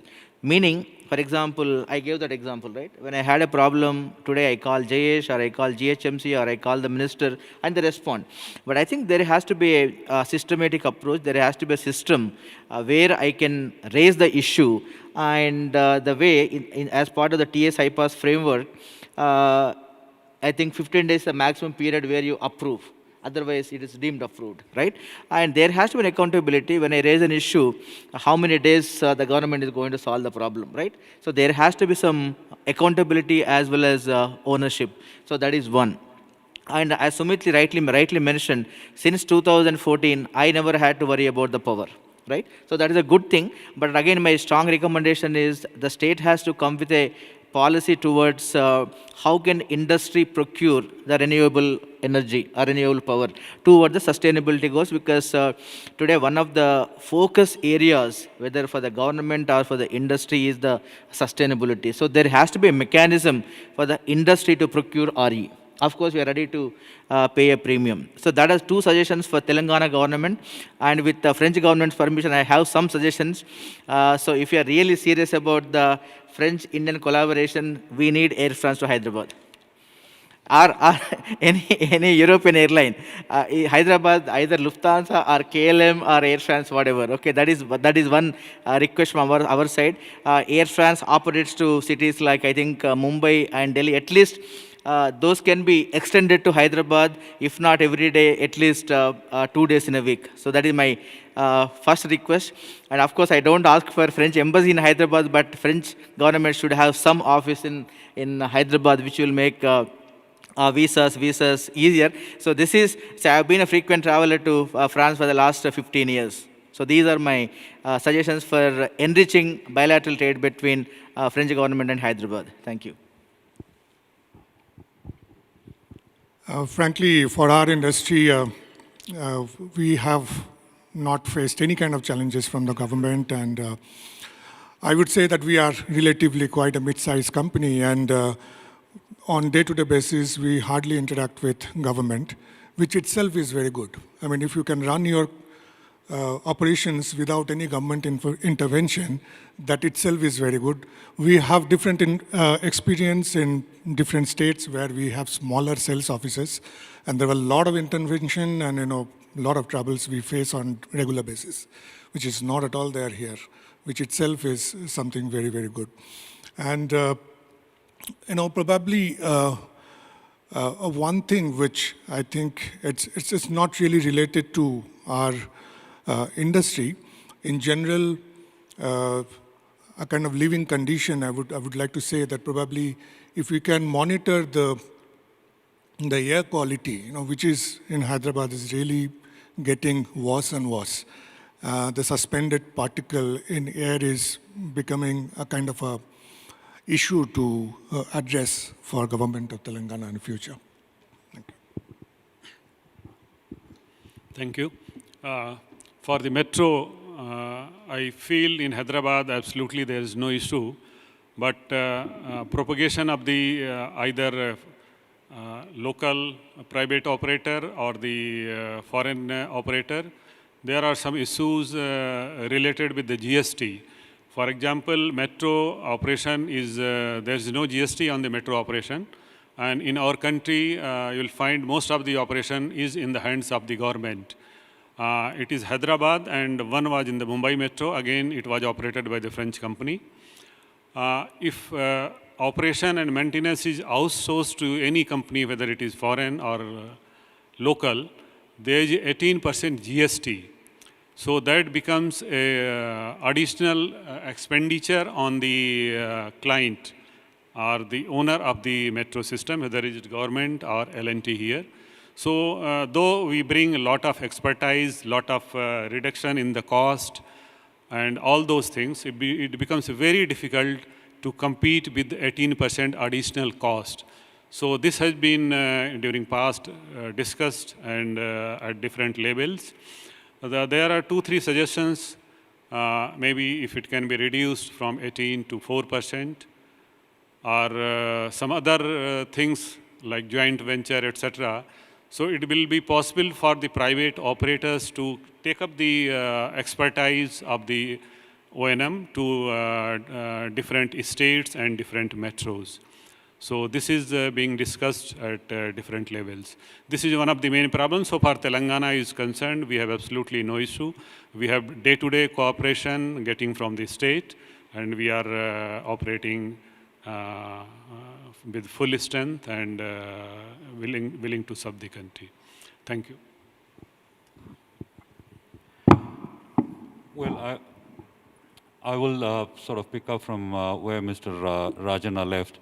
We don't have any specific issue or any concerns per se, but I would rather say a focus on renewable energy becomes a key aspect. One of our largest facility in India is already net zero. And we would like to see if similar actions can be taken in Hyderabad. And the second thing is to create a conducive environment for us as citizens to transition to electric vehicles. As an opportunity, we have the industry, we have the vehicles. How do we transition to create that infrastructure, to create a SOP, some kind of attraction for people to move from what they have today to electric vehicles. So these are just suggestions, but not complaints. Thank you so much. We actually have an EV policy which actually will incentivize a lot of the infra that is needed. So we are hoping that we can create an industry. So with that, I think with the paucity of time, we'll come to the end of my questions. If the audience has any questions, we'd be happy to take them up. If not, yeah. I think we'll close it. Yeah? Okay. Okay. Thank you so much. Thank you, Mr. Narayan. And thank you so much. Thank you.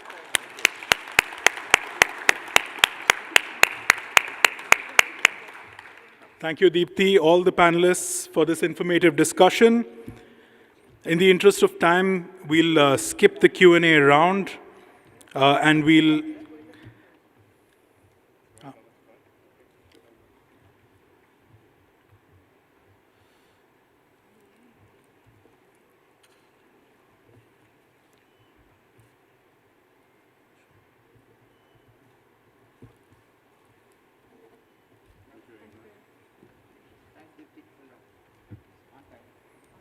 Thank you, everyone. Thank you.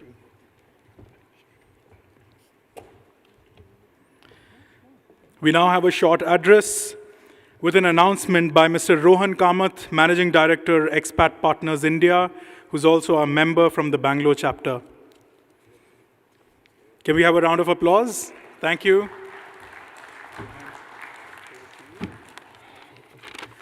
Thank you, Priyank. Good afternoon, ladies and gentlemen. It is such an honor for me to be here this afternoon speaking at this iconic 4th edition of the Indo-French Investment Conclave organized by IFCI. First of all, I want to take a moment to congratulate IFCI for hosting this amazing event and would like to thank IFCI for giving us the opportunity to be associated with the event. Thank you. We have been associated with IFCI for over 5 years now, and it's always an absolute pleasure to work with this organization that delivers exceptional service to all its members. At Expat Partners, we provide immigration services to and from over 100 countries around the globe. From individuals to startups to the world's largest corporations, we can support your immigration needs at every stage of your journey. I'm very excited to announce that Expat Partners is now a part of the Cooptalis Group. Cooptalis is a European leader in the recruitment and mobility of international talent who provides a 360-degree HR offer: hunting, recruitment, immigration, taxation, relocation, training. Cooptalis's approach to HR services combines proximity via local agencies and the development of specialized digital platforms. Cooptalis is now present in 13 countries over 4 continents.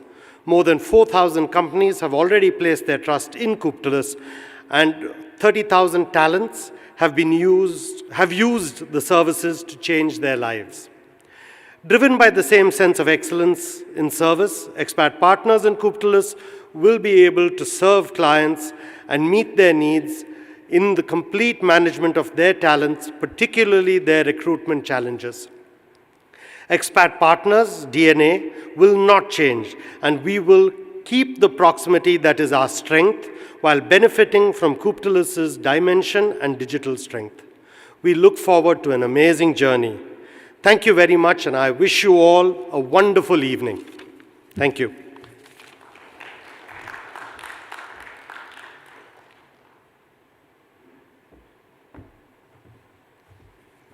Thank you, Rohan.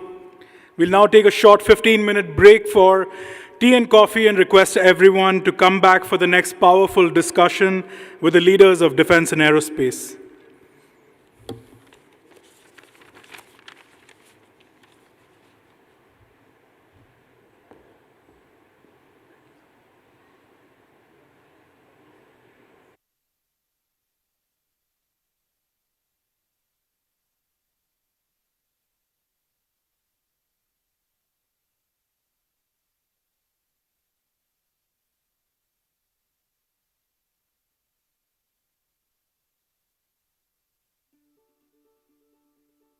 Our patients inspire.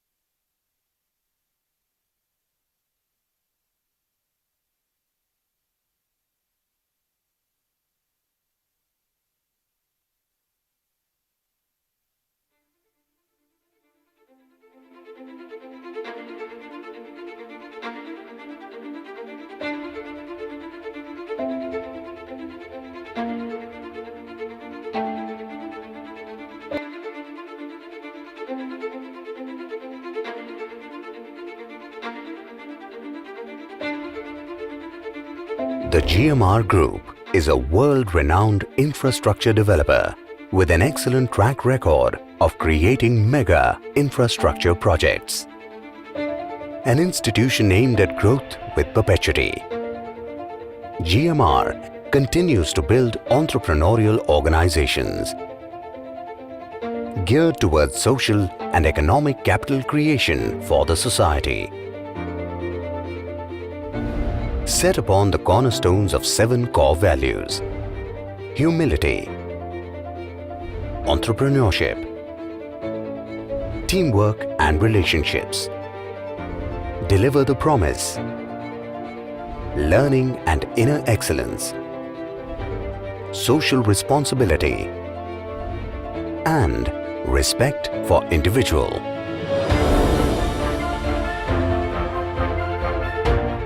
GMR is the fourth largest private airport operator in the world, with an impressive portfolio comprising of the iconic Delhi International Airport, the Hyderabad International Airport, and the Mactan Cebu International Airport in the Philippines. It also operates the civilian enclave at the Bidar Airport in North Karnataka.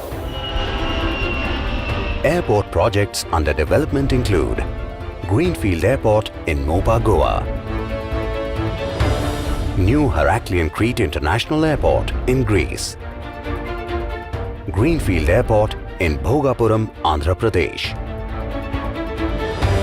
Further, the group is leading the way by ushering in the innovative concept of airport cities in India. The first phase at Delhi Aero City, comprising of 45 acres, already hosts more than 15 hotels, offices and retail spaces with well laid out public amenities. At Hyderabad, the group is developing India's largest integrated airport city, consisting of offices, retail, leisure and entertainment, hospitality, education and healthcare assets.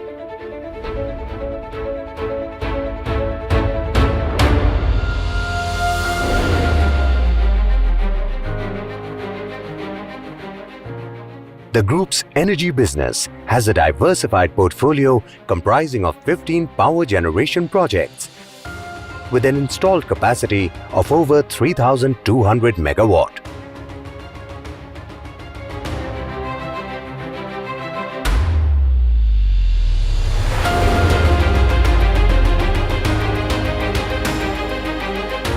In the transportation sector, GMR is one of the leading developers of highways in India, with 4 projects totaling over 1,800 lane kilometers. It is also executing 6 railway projects with a total length of over 750 kilometers, including the marquee dedicated freight corridor project.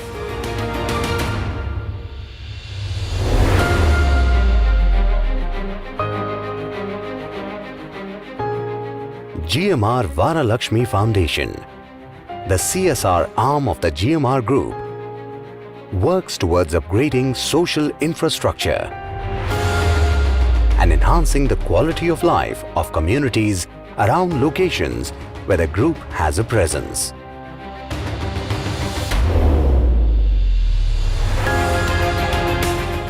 GMR Group, a legacy of trust and excellence.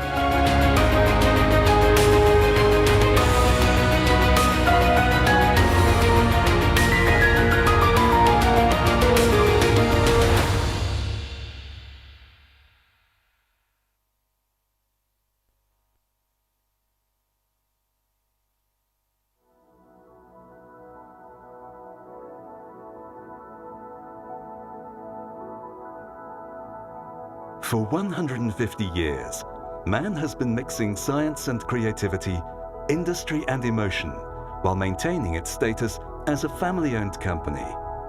Our unique identity and capabilities, fueled by our passion, make us who we are. Using state-of-the-art technology, including biotechnology, organic chemistry, and our renowned extraction expertise, we provide customers with the ability to create experiences and emotions that are one of a kind. Nature is our inspiration. We invent new flavors and tastes, unlocking new sensory realms for our customers, whether they are chefs, perfumers, or consumers. The result of our meticulous process is an exclusive blend of poetry and technology. Creating new and unprecedented molecules requires crossing new frontiers. We are explorers, tirelessly seeking out raw materials in nature to continue to meet customer needs and expectations. We devote our energy and passion to creating genuine and authentic moments.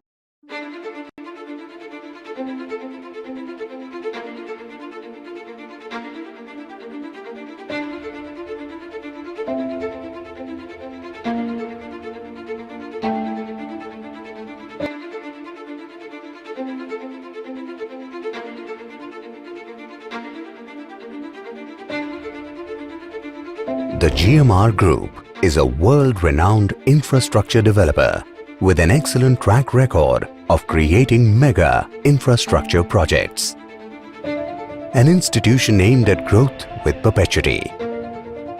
GMR continues to build entrepreneurial organizations geared towards social and economic capital creation for the society.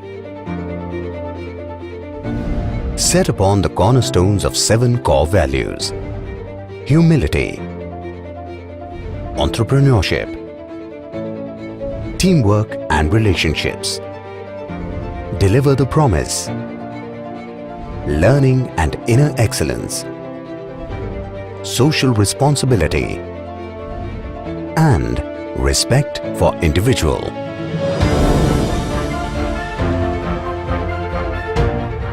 GMR is the 4th largest private airport operator in the world, with an impressive portfolio comprising of the iconic Delhi International Airport, the Hyderabad International Airport, and the Mactan Cebu International Airport in the Philippines. It also operates the civilian enclave at the Bidar Airport in North Karnataka. Airport projects under development include Greenfield Airport in Mopa, Goa, New Heraklion Crete International Airport in Greece, Greenfield Airport in Bhogapuram, Andhra Pradesh. Further, the group is leading the way by ushering in the innovative concept of airport cities in India. The first phase at Delhi Aero City, comprising of 45 acres, already hosts more than 15 hotels, offices and retail spaces with well laid out public amenities. At Hyderabad, the group is developing India's largest integrated airport city, consisting of offices, retail, leisure and entertainment, hospitality, education and healthcare assets.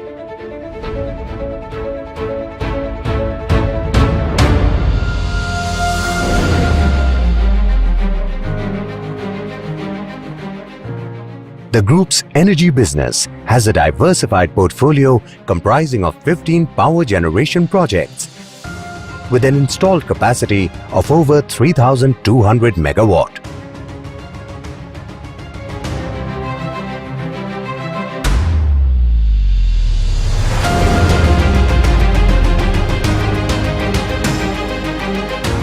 In the transportation sector, GMR is one of the leading developers of highways in India, with 4 projects totaling over 1,800 lane kilometers. It is also executing 6 railway projects with a total length of over 750 kilometers, including the marquee dedicated freight corridor project.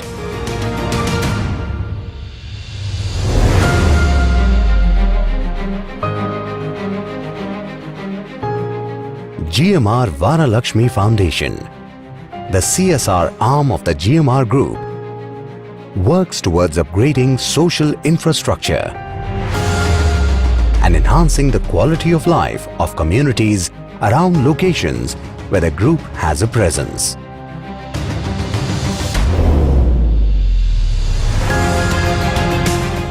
GMR Group, a legacy of trust and excellence.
For 150 years, man has been mixing science and creativity, industry and emotion, while maintaining its status as a family-owned company.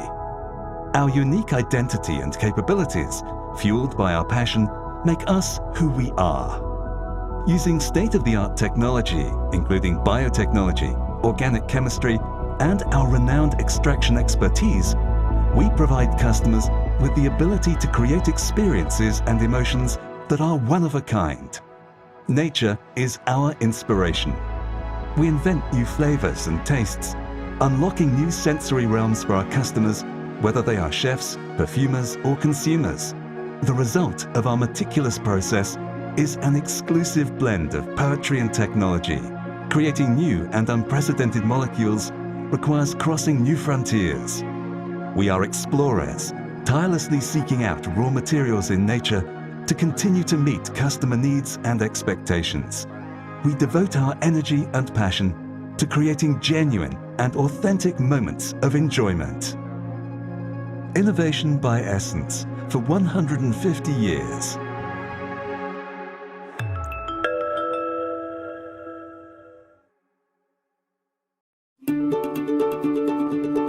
Our patients inspire us to pioneer. We are Sanofi. At Sanofi, our passion is to prevent, treat, and cure illness and disease throughout life. We are always working for new ways to fight chronic, complex, and rare diseases with medicines that offer hope for patients and the future of healthcare. Our patients inspire us to pioneer.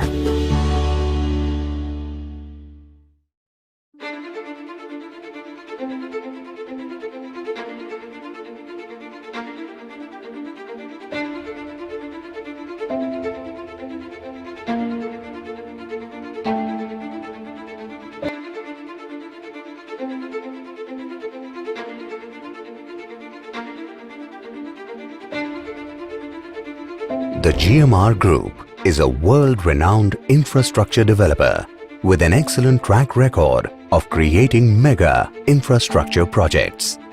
An institution aimed at growth with perpetuity. GMR continues to build entrepreneurial organizations geared towards social and economic capital creation for the society. Set upon the cornerstones of 7 core values: humility, entrepreneurship, teamwork and relationships, deliver the promise, learning and inner excellence, social responsibility, and respect for individual.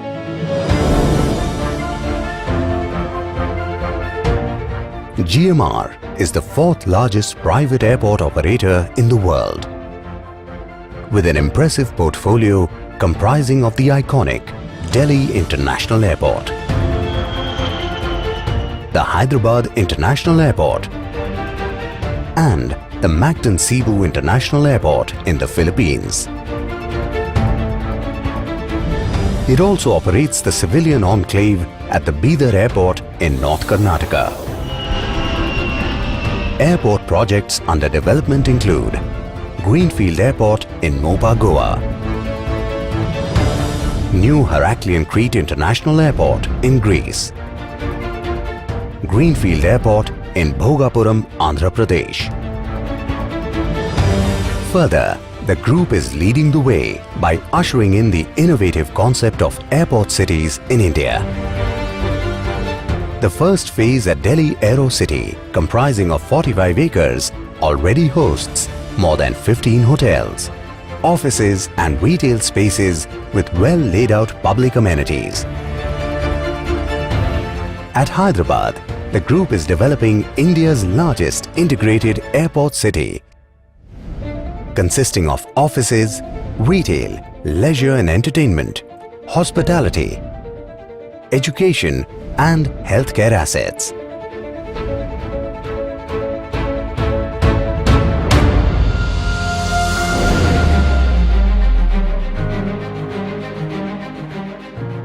The group's energy business has a diversified portfolio comprising of 15 power generation projects with an installed capacity of over 3,200 megawatt.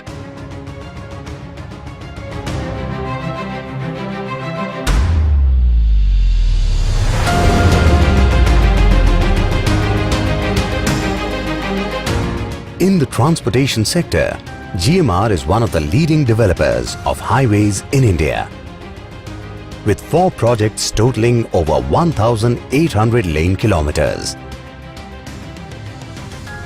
It is also executing 6 railway projects with a total length of over 750 kilometers, including the marquee dedicated freight corridor project.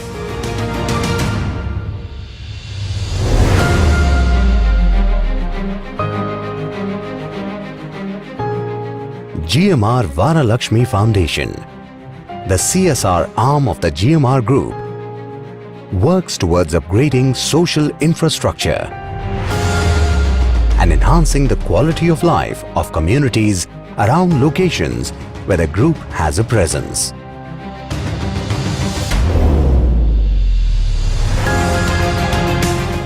GMR Group, a legacy of trust and excellence.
If any of your colleagues are outside, we request you to call them inside as well.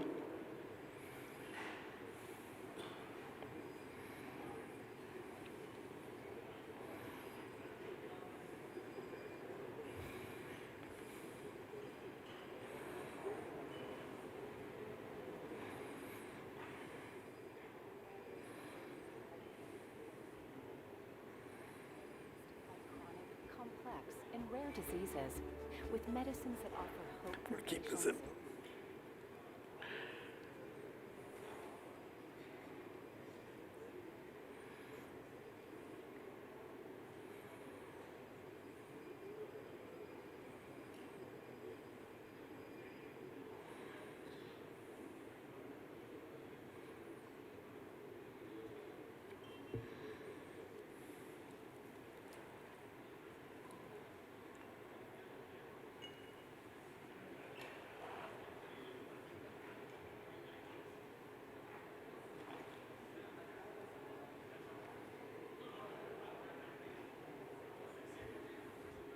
Request everyone to take their seats, please.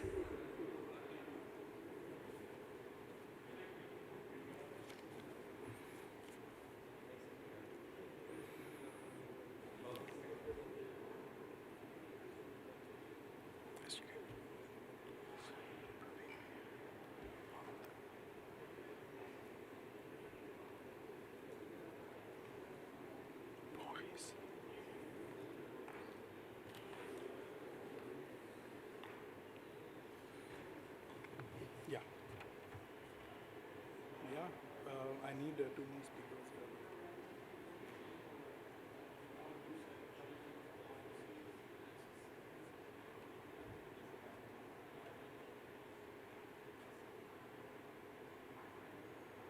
I need 2 more speakers now. Iman, yeah.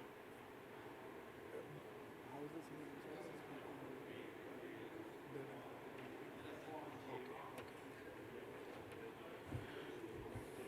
Great.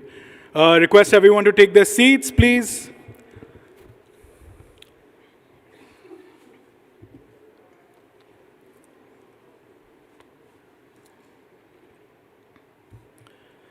Welcome back, everyone, to the next session of the Indo-French Investment Conclave here in Hyderabad, with a panel discussion on the defense and aerospace industries.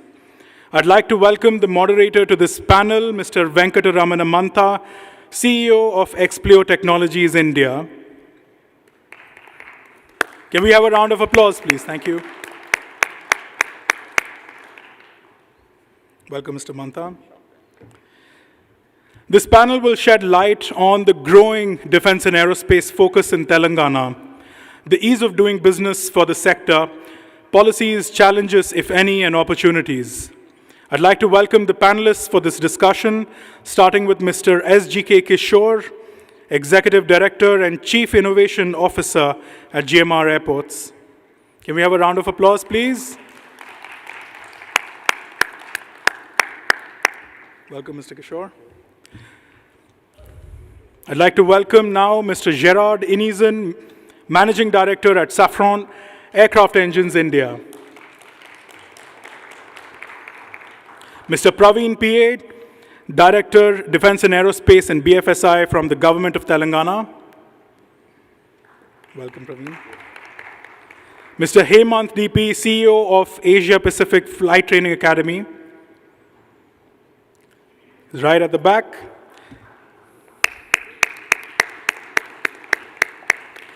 Mr. Boris Solomiak, General Delegate India at MBDA Systems.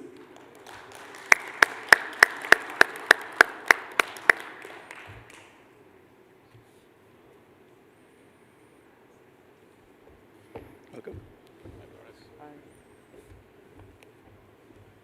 Over to you, Mr. Mantha. Hello, good evening, ladies and gentlemen. Bonsoir à tous.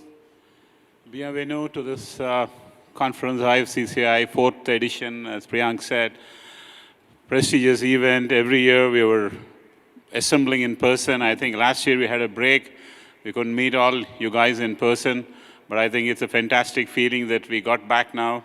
And we cannot shake hands, but we can see our faces.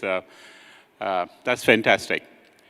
So I'm really privileged to be moderating this panel with amongst these luminaries in A&D industries. And I don't know, let me see what justice I can deliver through this panel discussion. If you have time, we'll obviously have some question and answer session as well. So coming to this introduction of this topic of A&D industry in Telangana, the way it had blossomed in the past about 15, 20 years. In fact, we hail from this state, combined Andhra Pradesh, of course, subsequently in 2014, it got split into AP and Telangana. But we know this Hyderabad city like the back of our hands, the way it grew.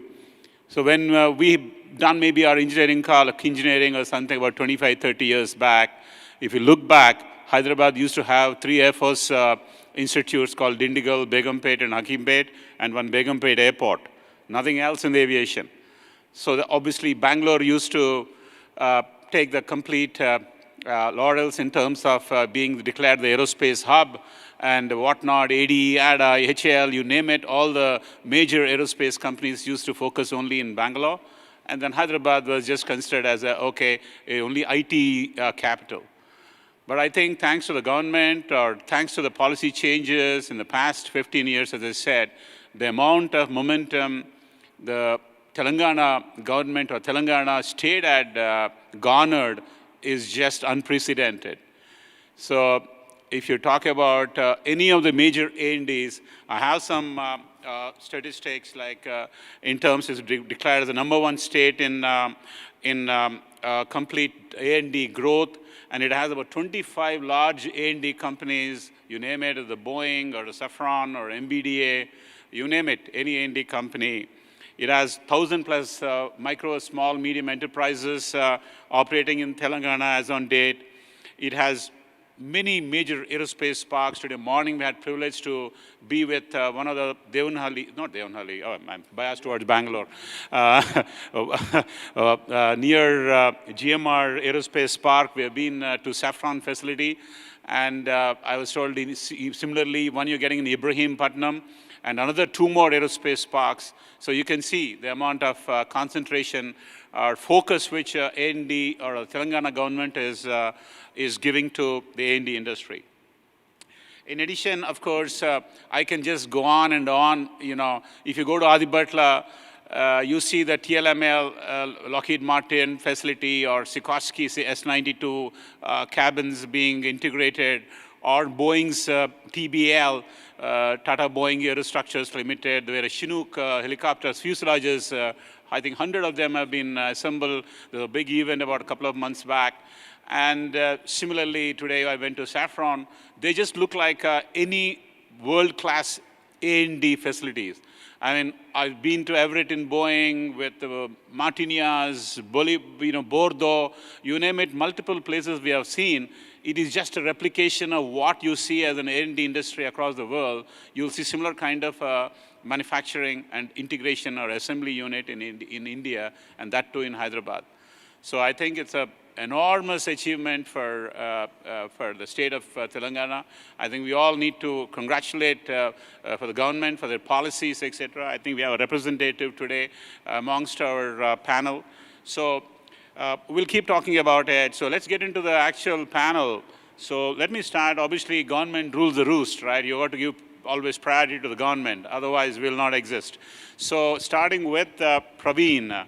So Praveen, several people, including the Mr. Honorable Secretary, several people spoke about the open window or a single window policy or an open arms policy where you welcome all the A&D players to come and invest. From your perspective, what do you think is a differentiating factor compared to the other governments that you could see this kind of enormous growth in the A&D industry in the past about 10, 15 years? What are the different, what is the one single factor? Maybe you can amplify more on it. Thank you very much for that question. So what I can say is in the last 4-5 years, at least I can talk about the last 7 years of this government coming in, the Telangana being formed, aerospace and defense has been accorded a priority status, and just like IT, pharma, aerospace and defense is the 3rd largest industry recognized then. But I should say that IT and pharma were big industries in Telangana even before, but then the growth of aerospace and defense in Telangana has been really marked in the last couple of years. And that has come from a couple of factors. One is the policy which has been mentioned, which the Secretary has mentioned earlier, that this kind of a single window system, while it is available in other states, actual implementation side, I think Telangana had kind of upped the mark in terms of providing the comfort to any investors who are coming in. Second, our aerospace and our industrial policy have something called a mega project provision, wherein any investment about 200 crores or which can employ more than 1,000 employment is given the privilege of having customized, tailor-made policies. And that gives us the access to meet or beat any offer that the company has from any other state, not just the state in India, but then most of the investment which has come to India has, we are competing with countries like Turkey, like, the foreign destinations where this investment is supposed to go. So we could actually do a lot of work together with the industry. I think that has been there. Second, sir, in terms of infrastructure, Outer Ring Road has been a major achievement which we had, accomplished. And all our aerospace parks, we have multiple. In fact, you have visited the GMR one. We have one of the first aerospace SEZs in the country at Adipatla, where Tatas have their joint ventures with GE, with Lockheed Martin, with Boeing, each of them having multiple of their mega factories. Each of them have at least 3 or more of their JVs, manufacturing happening there. We have the larger companies like Kalyani's, besides Tata, and Adani's who have come in and invested. There are JVs with, the US companies, which was mentioned earlier, and thankfully Safran is here. In fact, Safran has been a glowing example of how quickly our industry came in, have a very small investment initially, came up with a follow-up investment, and again, we are talking further in terms of what can be done there. So that is one angle which is not just limited to one country, because we've got so many Israeli companies, so many companies from UK who are kind of are present out here. All of them feel at home in this place. And the infrastructure side, we have multiple choice. As I mentioned, besides this, the so-called named aerospace park, we've got the largest electronics park in the country called E-City. It's more than 900 acres out here, where a lot of avionics companies, defense electronics companies are having their presence. We have a materials cluster, which again has been identified, and we have a composite park which has been created at 160 acres. Some 60 odd manufacturers are there, which is again contributing to it. Then we have Hardware Park 1 and 2, again a large number of aerospace companies have said. So multiple parks, though they may or may not be named as an aerospace park, houses aerospace and defense companies. So it is as good as an aerospace valley as what you see in Toulouse. In Hyderabad, if you look around, there's a large number of parks sitting together and supporting the industry. And GMR obviously has been another major, when you say we are proud of the fact that they're coming up with an aerotropolis. We are the kind of parks which are developed, the facilities which are akin to it. So we are able to provide, wherever there's airside access which is required, those companies can kind of set up in that park which is there. And where that is not a constraint, then we have a park further away. Probably much cheaper, but then further away, we have got multiple choices which are given to them. There has been focus, so infrastructure on one side, there has been focus on skilling, because any government can kind of provide infrastructure or promise of infrastructure and promise of incentives. But skilling is a major area where, particularly this industry, where aerospace industry is a higher spectrum of engineering skills which are required.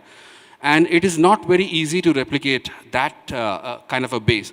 Thankfully, because of the more than a dozen DRDO labs where the defense labs were there, so around 1,000 MSMEs have sprung out of that partnership, and many of them have experience in military-grade manufacturing, which is quite different from the automobile industry. So these industry could easily migrate to the requirements of aerospace. So we have a supply chain system which is comprising of around 1,000 odd SMEs. Some 25 of them are quite large on their own capacity. They have multiple partnerships with various corporations abroad. The skilling was cited as a requirement. So we have tie-ups at the government level with Cranfield University, UK, with Aerocampus Equity in a French base. We have a partnership with Bordeaux Province, Bordeaux Metropole. So under that partnership, G2G partnership, we have Aeroscale Academy based out of Bordeaux, who is kind of also tied up for providing need-based skilling for the aerospace sector. Again, another US company called Imperial Aeronautical University is also partnered. Today, the government is planning to set up an aerospace university wherein all these partnerships can be brought together, and whichever aerospace company or defense company was planning to establish themselves here, whichever training partner they are kind of already in relationship with, those companies, those skilling partners can come to Hyderabad and offer the courses. So that's something which we've been trying to do. The last part probably I want to highlight is the innovation bit. So in fact, GMR also mentioned that there's an innovation. In fact, T-Hub and T-Works. T-Hub is the largest software incubator in the country. Today, T-Hub Phase 2 is coming up 3.5 million square feet and 3.5 lakh square feet. And T-Works is a hardware incubator. Hardware incubator is, again, something which is not a very popular concept because most of the incubators, we talk about software incubators. So we realize that particularly the industries like aerospace and defense have a lot of hardware portion to it to cater to. So we provide makerspace for the startups to kind of come with an idea. All the materials and the machinery will be provided, and they go with the product, at least a prototype, which probably can be demonstrated to the companies. And besides that, we also work with large number of OEMs, like, we have talking to Safran, but we have already done that already with Boeing. We hosted Boeing Horizon X and Boeing Build program. We have kind of recently done an acceleration program with Pratt & Whitney. So we run the acceleration programs in Hyderabad such that the local startups can be part of it and then can kind of get integrated. So that means the vibrancy of the ecosystem has been highlighted multifold in all these initiatives. So, I mean, I would probably want to kind of stop here unless you want to ask some further questions. Thanks, Praveen. I think you hit the nail on its head. I think those encouraging policies, I think to my mind, the amount of investment Telangana government is making in making those aerospace parks and saying that if I want to come and invest, he says, okay, you sign up for today and tomorrow evening, this evening you can start the manufacturing. I think that's really causing a lot of change. The way the A&D players, global players are looking Telangana at. I think the big acid test will be whether Telangana can grab the opportunity of building CASA 295 aircraft. 40 of them are going to be built. So there's a lot of discussion is happening currently, whether it's going to be Nagpur or Hyderabad or Bangalore. All the best if you can win it. Should I say a point on that, sir? Yes, please. Irrespective of whether the final assembly comes in Hyderabad or not, I think 40 to 50% of the actual manufacturing happens in the Tata facility out here. So we already won the game. So it's just a point in fact that if it comes in, it's a bonus. Fantastic. Thanks. Okay, all the best for that. So let's move on to our next panelist from Safran, Gerard Enisa. And today morning we had a privilege, and in fact this gentleman, even though being the MD of Safran, was actually giving us a tour. He was sitting on the floor of the bus and guiding here, you need to go. That's the kind of simplicity what Gerard exhibited. And thank you so much. Merci beaucoup, Gerard, for all the support you've given for the visit today. So Gerard, let me ask you this question. Safran obviously has been working with India for a very, very long time, including from your R2-3B engines on the helicopters, from their Turbomeca, from then the Safran, etc. We're aware. And now you started about 2-3 years back building your wiring harnesses for your FADEC components plus Rafale. We saw that everything in the morning, and some major machining shop also you have built. But moving, say, 10 years down the line, is more like an interview question, so I want to hire someone. What do you think Safran will be in Telangana in terms of expanding your footprint? Will you ever see a LEAP 1A or a LEAP 1B or a 1C engine completely being built in your facility, maybe 4-5 years from now? What are your grandiose plans to expand yourself in India? If you can let the people know, they'll be excited. Not an easy question. Bonjour à tous, in French. Before to try to answer to this nice question, I will first do not bother you about Safran. You already heard a lot about Safran, but I'm very proud to hear the name of my company, and I'm very proud to be Safran. I will speak you about our bestseller product, which is a LEAP engine. Okay. And I'm pretty sure that most of you are traveling with LEAP engine every day. And if not LEAP engine, the CFM, which was the oldest one. Anytime you are flying in India, A320 or 737, most of the time you are flying with our engines.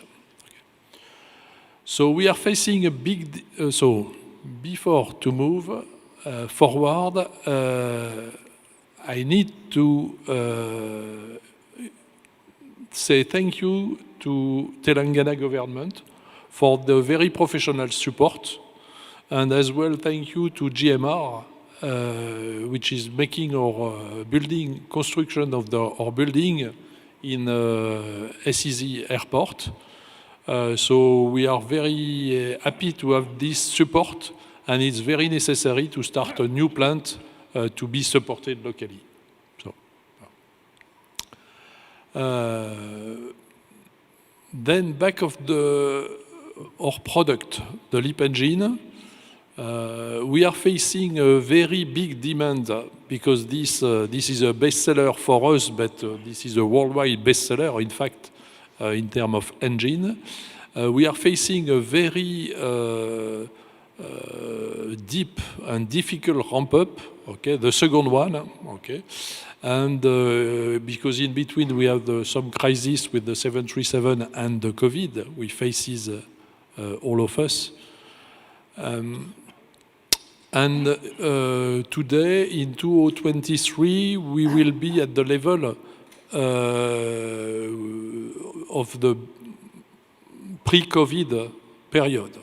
Okay, so this is a serious second ramp-up, I would say, for the LEAP, and our target is to be ready to supply the worldwide supply chain of the LEAP in order to be able to supply to our clients those engines. Regarding the potential, so where we will be in 10 years, I don't know, but we can imagine, okay? On our side, we've got some capacity of increasing the surface of manufacturing, so that would be very easy. We are also building one hub together with the two Safran companies some of you visited this morning, electrical power and aircraft engine. So we've got a hub. All the support functions are common, okay? And we've got the possibility to add to this hub a third player, I would say, very easily, just to install the industrial workshop, and then everything is already available. Okay. So that's some capacity of expansion. Then for the LEAP assembly, in some of the country, China, Mexico, we've got some sub-assembly, some module assembly. So this is something which is possible, but not in the plan today. And I would say everything is possible, but it's will depend on us as well, because we need to be successful, okay? To give the will to our top management to increase our settlement in India. But we will fight very hard, okay? And there's no reason not to reach this goal. Typically, the plant we are building all around the world, far from France, are usually much more efficient than our old French manufacturing plants. Okay. So our goal is to have a state-of-the-art plant by 2025 in order to supply the need and to be very efficient and state of the art. So this is fully possible. It will need some work, tears, okay? But anyway, we will fight for this. Okay. Merci. Yeah, you conveniently avoided when you will start LEAP 1A production, but as I said, it's a difficult question. You cannot, but everything has to start with a small step. At least you're making wiring harnesses and a lot of 5-axis machining. That itself is a very strong case for you to further expand. And we also wanted to see even at some stage, more Rafales coming in and M88 engines also. Hopefully you will do some work on M88 as well. Thank you, Gerard, for that. So let's move on to the next panelist, Mr. S.G.K. Kishore. Incidentally, we went to the same engineering college after 30 or 35 years. We're meeting again on this pedestal, but very, very fond memories with Kishore. He's an ex-IAS officer, for some of you may not know. So he's currently the CEO for GMR Group.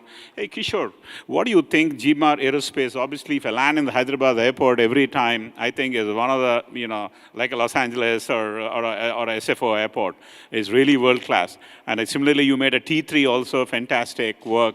And I think in some more, a couple of names I saw, you're expanding yourself. But obviously, as everybody is saying, for the growth of the industry, airports is the key. If you have a long runways where big aircrafts can land, people are asking who can fly directly from Hyderabad to Paris, etc. The similar thing should happen. Somebody should fly from Warangal or from any other place in Telangana. So what is your long-term vision for GMR, where you want to become part and parcel of this aerospace industry? Can you give us some insight into your expansion plans and how you, apart from, we don't want to listen about your worldwide growth, but in India, to develop the tier 2, tier 3 cities also, to make them as international hubs for aerospace? Please. Thank you, Venkat. I think today, the Indo-French investment conclave, I think it's very appropriately they have chosen this particular sector, that is aerospace and defense, because we have long-term relationships with the French country, French nation in this particular space. In fact, Indo-French relations, if you see, even before the Britishers came, the French were the first ones to come and colonize India, and so we have such a historical relationship. I think now the cycle, now again, the French partnerships are growing significantly. And today, where we are, it is the right time for the proactive French companies to come to India. Because why I'm saying this is the right time? Because one, the civil aviation sector was growing exponentially just before the COVID hit us. In fact, Hyderabad airport was almost doing double-digit growth every year. When the state was formed, the new state was formed, around 2016, we were doing around 10 million passengers per annum. And in 3 years, it became 20 million. So it was almost 20 to 25% growth, which was happening just before the COVID struck. But again, we are seeing a bounce back in the traffic growth. And we forecast that by 22-23, the normal traffic would be up and running. So the huge opportunity of the civil aviation growth, be it in terms of aircrafts, be it in terms of passengers, be it in terms of airport infrastructure, very robust growth is one thing. Second thing, COVID has taught us that putting all the eggs in one basket is not good for the world. So today, many sectors are looking into which geographies they can go. Not only China, but how do we go into diversify the geographical areas. And I think for the civil and defense aerospace, India is the right geography. If you have to come out of China and you'll have to mitigate your risk, this is one geography where, last few years, not only government of Telangana, but the Indian government has been focusing on ease of doing business. Lot of reformations and reforms have been happened to see that the potential foreign investors, they have a very good climate to invest in India. And one of the biggest testimony is the ADP investment in GMR. I'm sure my colleague Antoine would have talked about that. But that is a big testimony to say that the ease of doing business and the investment climate, right from the opportunity, the market opportunity, and also the government and regulatory framework, what we are having, it is enabling the growth of the industry. The other aspect is the huge value chain what we have for the defense and civilian aerospace industry. It is not just the airports, not just the aircrafts, but also, and we generally when we talk about defense and aerospace, we only talk about manufacturing. But apart from manufacturing, which Praveen has already mentioned, what is the sort of aerospace parks and the type of incentives and the policies which the state government is giving, there are other segments of the value chain where really there could be a lot of win-win sort of a value partnership for the French companies. One, what we see is the maintenance repair segment, where, because the number of aircrafts, Gerard has mentioned about any aircraft which you go, 90% there is a probability it is a saffron engine on that aircraft. So the maintenance of these aircrafts is one biggest opportunity for the French companies. GMR has been very, very proactive in the sense, back in 2011, when the civil aviation growth was almost normal, we invested in an MRO here for the airframe maintenance and repair. Today, that is one of the busy MROs in this part of the world. Not only all the Indian carriers come to this MRO, but even from Middle East and South Asia, Bangladesh, Nepal, the aircrafts come for the maintenance repair. Now, if you go into the maintenance repair value chain, the next segment is the engine MRO repair. Engine MROs, the maintenance and repair today, all the engines we have to go outside India. So this is where we have been working with Pratt & Whitney and Safran for getting this facility into India. And I'm very happy, Gerard might have not mentioned it, but very likely the Safran engine MRO, we are expecting the facility will come to India, and both Government of Telangana and GMR are working with them to make sure that they will be comfortable and they will get all the enabling infrastructure and the commercial terms so that they come to Hyderabad. So that is one thing which we can see immediately. That's what I hope. And there are also a lot of opportunities in the component repairs, landing gear repairs. So we are talking to other players like Thales and all, so that how we can bring them to India. And the other segment where there is a lot of opportunity is in the training aspects. Like today, Praveen has mentioned that talent is available, but the type of specific skills which are required for the A&D industry. Today, each industry is investing into the requirements of training and skill development. But what we are trying to do here is, can we do a centralized platform where the industry gets the training and skill requirements for the industry so that they have ready to get employed. So one of the significant developments what I can mention here is, for the maintenance repair industry of the aircrafts, we are starting an EASA 147 school.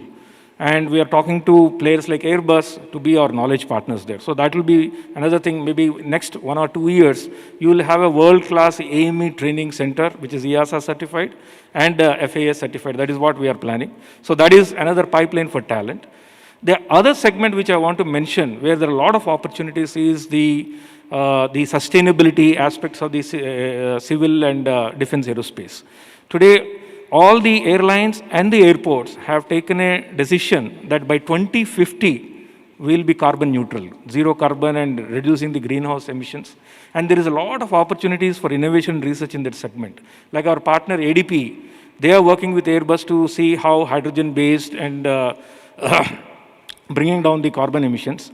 There is a lot of opportunities in redesigning our airfields. There is a lot of opportunity to see that autonomous and electric vehicles can be used in the aviation sector. So this is one area where we can really work with the French companies to see that the civilian and the defense aerospace industry will reach to the target of zero carbon emissions by 2050. And in that regard, we have started an innovation framework under GMR, because GMR is one of the leading airport designer, developer, and operator. So we thought that we should have an innovation framework so that we bring in the new cutting-edge technologies into the aviation ecosystem and also transform how airports work. So to further the passenger experience, to bring in more process efficiencies, and also create a lot of value to all the stakeholders. We have just launched this innovation framework called GMR Innovex. And sustainability will be one of the major segments where we want to work with French companies, French startups, Indian companies, and Indian startups. And it's an open innovation platform so that it's a win-win for all the corporates and the research institutions and the startup ecosystems. So I think this is the right time for the French companies to seriously look into India, not just as a what I should say, as a vendor perspective, but as a partnership perspective. And that is why I commend the organizers here, that they have chosen this particular industry to be the focus area for this year's conclave. And I am sure with a proactive and a very stable government in Telangana, and players like JMR, which can give them an enabling platform so that they don't spend time in going around government offices, getting clearances and approvals and looking for developing the infrastructure. Our GMR Aerospace Park is one of the examples where ready-made infrastructure is already available. Some of you might have gone in the morning to see the type of ecosystem what we have developed. It's a greenfield aero city, a smart city. We are trying to develop that as a living lab. And we want all the players, and especially we'll be very keen to get the French partners, French players to come to our facility. And we will see that they will optimize their time to launch their businesses here. And in conclusion, what I would like to say is, we would like to see that the French companies come to India and to Hyderabad city, and will be there to create a long-term sustained partnership. Thank you. Thanks, Kishore. I think I thought GMR is only doing airports construction, but from the reflections made by Kishore, they're into a lot many other activities, including MRO and creating a training institute where they can train people with aerospace technologies, etc. So very interesting point what he made is, I think they're on the cusp of building an MRO center along with the Saffron. I think it's a very refreshing initiative. MRO's segment of business somehow has not taken off in the right direction in India. Initially, we were plagued with a lot of taxation structure. So, for all your overall, we used to go to Singapore and Sri Lanka to get your aircraft overall. But I think if you get set up an MRO for engines,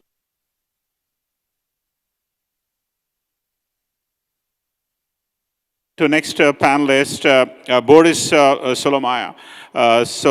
MBDA partner.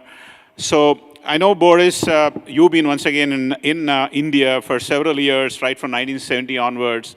We're aware of your relationship with Bharat Dynamics Limited, where I think you produced more than 40,000 of anti-tank guided missiles. And with the contract of Rafale coming in, which you're also one of the partners, what is your, once again, future plan in growing your footprint in Telangana? Do you think there'll be a possibility of some of your air-to-air missiles or air-to-ground missiles or laser-guided weapons? You produce a range of weaponry, which, you don't have to tell those details if they have some confidentiality requirements. But do you think at some stage, partnering with some of the DRDO labs or BDL, you will be able to produce some of the state-of-the-art weapons in India? Bonjour. Bonjour à tous. Hello, everybody. Yes, just a few words of MBDA, because I'm not sure everyone knows MBDA in the room. MBDA, it's a fully integrated European company based in France, UK, Italy, Spain, and Germany, and we have a few offices across the world. And I am proud to be in India since 5 years and in charge of this office. We are present in the missile domain, so fully defense area, and we are working with all the three armed forces of India. We are in the Navy, they rely on our Exocet missile on the submarine, with the Indian Army also with the anti-tank guide missile. I will come back just after that. And on the indigenous platform as a helicopter ALH, and also, as you mentioned, in the Air Force, which today we are celebrating the Indian Air Force Day. So, Air Force Day today, yes. So, happy India Air Force Day. And one of the major contracts, that's the most famous one, maybe is the one with the Rafale, where we are providing the Scalp cruise missile, the Meteor, and the Mika air-to-air missile, which was already in the inventory of the Indian Air Force with the upgrade of the Mirage 2000. We have various partnership with Indian industry to be able to produce some parts and some sub-equipment in India. Hyderabad is very special for us because it's our very first partner, industrial partner. We start in 1970. And we were at the creation of BDL, Bharat Dynamics Limited, which is now well known as the missile entity in India. And we were proud to be part of the initiation of this company. And as you mentioned, more than 40,000 we produced together of anti-tank guide missile. But we produce together with a long-term strategy and a full transfer of technology.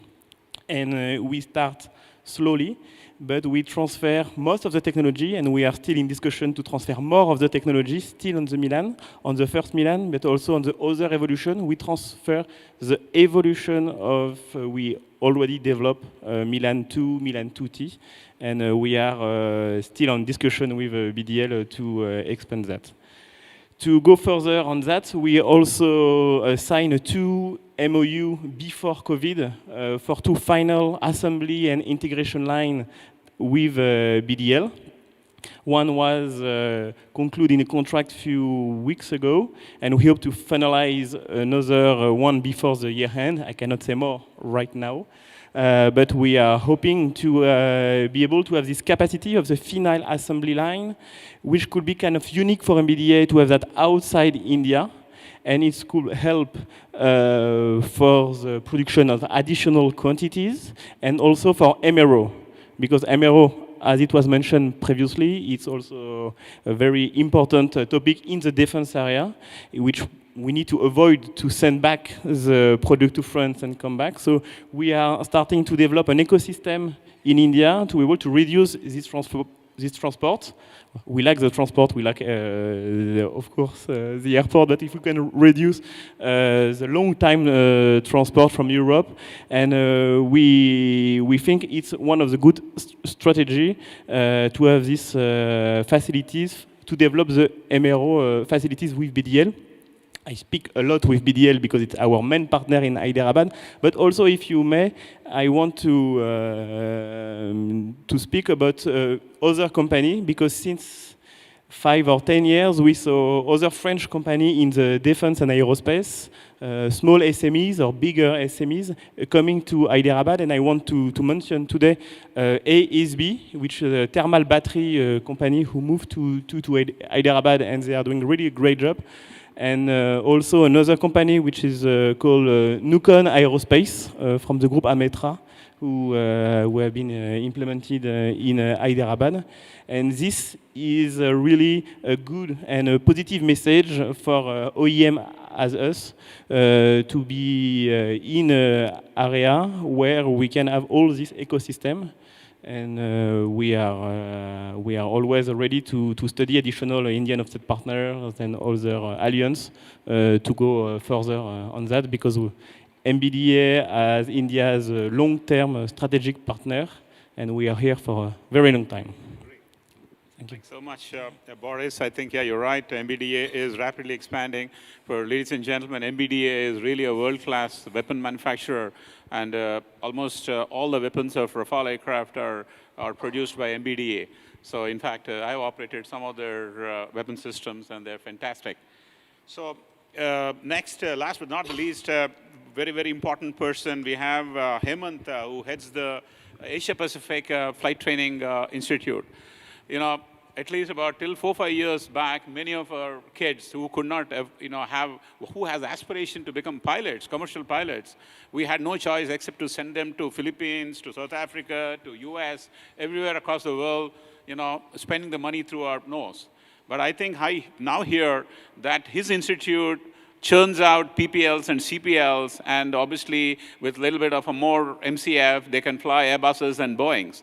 So what do you think, Hemant, you think 4 years, 5 years down the line, all the young students who has obviously many fathers here, you think they will not have the necessity to fly abroad to get the flying training and the CPL accorded?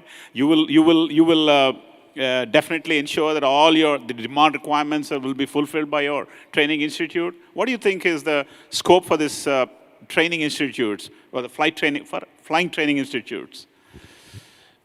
Thanks, Venkat. First and foremost, I mean, you hit the nail on the head.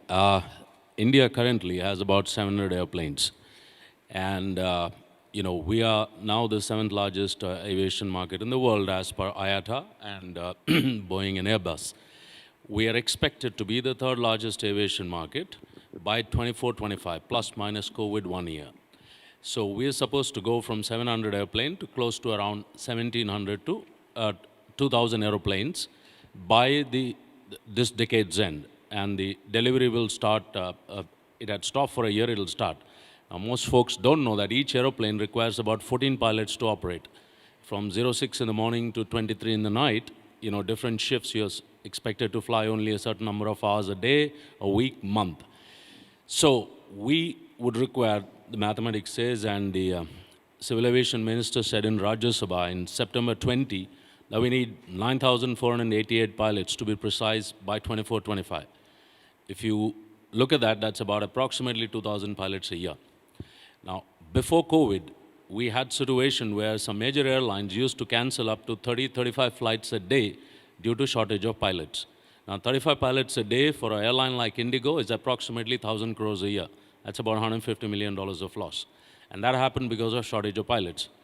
And this is one of the very high-paying jobs as well, and of course, excites a lot of youngsters. And to start with, pre-COVID, first officer in an airplane in India would get approximately 36 lakhs. That's about $50,000 a year. So at 19 or 20, getting $50,000 a year, especially in India, is not, not a small thing. Of course, the training cost is a bit higher. It costs about, let's say, including type training, about 70 odd lakhs, plus minus. That's about, close to, slightly less than $100,000. But if you take a loan, you can pay it off in 3 years, and then you fly till the age of 65. So if we have to go to the third largest position, and I told you we are seventh largest at 700, second largest in the world currently is China, our good friends. How many airplanes they have? 7,000. Now, God knows we are not 10 times smaller than China, nor in population, definitely not, and not in GDP. And even as a country, we are the seventh largest country, 3.3 million square kilometers. China is, is bigger, but definitely not 10 times gap. And the net result is, it's good for all the aerospace and the aviators and everybody in the airport. I forgot to mention, I was ex-GMR myself. Kishore was my ex-boss. Sometimes he still is. So, with all this development, he mentioned that, pre-COVID, 48 months in a row, we grew at 10% year over year. But despite that, we only serve 8% of the Indian population. 90% Indians still don't fly. Okay, 90% depending on train and, roads in this country, which is, like I said, pretty large, is not okay. And our trains are not TGVs, they are not Thales. I mean, you don't get from Delhi to Bombay in 3 hours. It takes you about 2 days to reach from Bangalore to, Delhi. So the potential is enormous. Airplanes, 70% of our fleet currently is Airbus, and more is growing. So there is a lot of focus on developing airports. I mean, you have ADP and GMR and everybody growing. The 6-7 major airports contribute about 70% of the passengers. But what was realized about 2 years back is the bottleneck is the pilot training. That if you're already grounding planes in 19 because you're short of pilots, what will happen when you go from 700 to 1400? That is why in the last, I would say, 8 months, there's been tremendous focus from Ministry of Civil Aviation. They have opened up 5 new airports for flight training alone, which was bidded out, and we won one of them in Gulbarga. It's 90 nautical miles from here. And they have opened up engineering exam, which release more engineers to, operate the airplanes, and of course, flight instructors. And the next step is obviously to get more airplanes. And I'm glad to say that some of the French major aviation companies are already in touch with us to say we want to develop, flight training from the bottom itself, because at the end of the day, they very clearly said, God forbid when there's a crash, the first thing they say is that a Boeing crashed or an Airbus crashed. Then comes the rest of it. So if that happens due to pilot error, would like to fix that. And that's the first step. And the second step is type training, which is your simulator, which again is an expensive piece of machinery, but then it works on economies of scale. With the numbers that we have, 10%, it's actually 7 or 8%. If you grow by 3 or 4%, that's almost a 40% growth. And getting 3% people off the train into plane in this country is a piece of cake. And trust me, post-COVID, or rather during COVID, if you look at our flights now, Antoine and everybody will tell you, of whatever 60, 70% traffic that we picked up now, you get onto a plane, majority of them are not wearing business suits. Most of them are what we call as VFR, visiting friends and relatives. There's hardly any tourism in the last 1 year. So how are these planes getting 60, 70%? These are guys who are on the second AC, first air condition, chair car, or Rajdhani, which would take 1.5 days to reach from here to there. they realized that the ticket of a second AC or a first AC is around 3,000-4,000 rupees anyway, and a plane ticket can be 4,000 or 5,000. So for a difference of 1,000 rupees, they're not going to put their families in a train for 1.5 days and eat that lovely canteen food that you get there. So you get there in 1 hour 50 minutes, and that is what is currently running the aviation, where there's almost negligible business travelers and almost negligible tourist traveler. So they accuse me of being a hopeless optimist. I am saying post-COVID, we'll have an upside of 20 to 30% because these folks who are moved on to the plane from the train, they're not going to go back. They're going to stay there. So there is a humongous potential both from the airplane side, simulator side. Of course, we'll need a lot of LEAP engines too, and pilots and simulators. So, and Telangana specifically is the only state in the country which has 4 flight training schools, including one run by the government. But of course, Begumpet is getting a bit tight because of, it's a good problem to have, too many airplanes. So we're looking at more airports, so that would help, alleviate this problem. Thanks so much, Hemant. I will not do too much of analysis on what you made, but one important aspect is I think you're doing a humongous and yeoman service to the population of this region by giving them the flight training. As I said, it is such an expensive affair if you need to send your kids abroad. We're really running short of time, ladies and gentlemen, so I don't think we're going to, because all these panelists are extremely passionate and they're industry leaders, so they can keep speaking, but I think we need to obviously make way for next panel discussions, and I think even the Honorable Minister will be here. So I don't think we have time for question and answers, right? So thank you so much, ladies and gentlemen. I hope you enjoyed this discussion as much as we did. So look forward to speaking to you on another occasion. Thank you.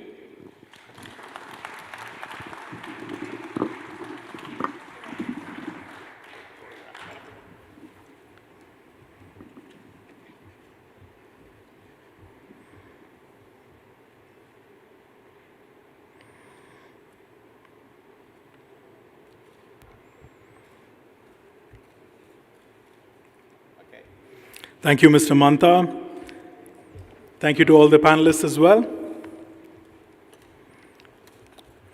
I'd now like to welcome the Trade Commissioner at Business France to present an address on French Fab. Can we have Mr. Eric Fajol on stage, please?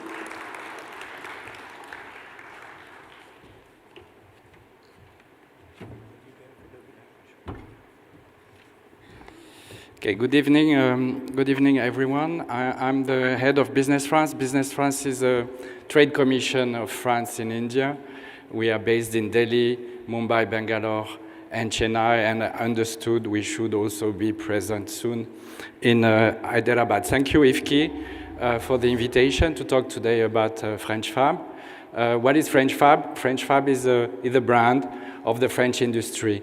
And we wanted during this conclave to show to the Indian companies here in Hyderabad, but also to Indian partners, what is the French industry, why we are attracting in France so much investment from outside, from foreign investment, as we are now for the second time in a row, the first destination for foreign investment in Europe, ahead from Germany and UK. We have a lot of technology to share with you, and it was very clear from Boris that we share technology with our Indian partners. We have a lot of R&D centers, a lot of innovation, and the French government is supporting a lot the innovation in France. And we have a lot of patents as well to share and to sell to the Indian partners. So we have a little movie that I wanted to show you. It's just in 1 minute and 20 seconds. What is the French Fab?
Thank you. And just to show you what we can offer on the Indian market, a lot have been said before. A lot of big groups, French groups are here. And our objective is to bring more investors, more French partners from France, especially SMMEs and mid-cap companies who can be good partners as well on the Indian market.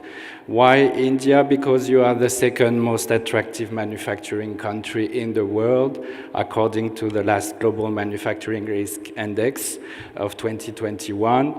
The progression of India in the industry is not only because of the cost competitiveness, but also because you have a very well-established base and knowledge in the country and in many sectors such as pharmaceutical, chemicals, engineering. This operating condition within India have also a significant role in the attractiveness of the country as a top manufacturing destination. We also know about the Make in India. We know that the government of India is supporting with very good incentive all the investors in India, and could be also a good alternative after COVID for the supply chains and some solution for international and global manufacturers. If maybe logistic improves a bit, and we've seen that in Hyderabad, you have a lot of logistic available. So we have this small and smart blue roster from the French side. This is a label of the French fab. And you have a big and very powerful lion that is the Make in India. So I think the idea is also to match, and the French company were talking just before, they really show how the technology from France can match your objective of Make in India. The majority of Indian industries now realize the importance of embracing digitalization and new technology to register a high level of growth. This is very important, and that's where France can offer more. We can also offer more for sustainable industry. I think that, France right now, with the recovery plan that the government has put in place of 100 billion euro, the main focus is to have a greener world, a greener industry.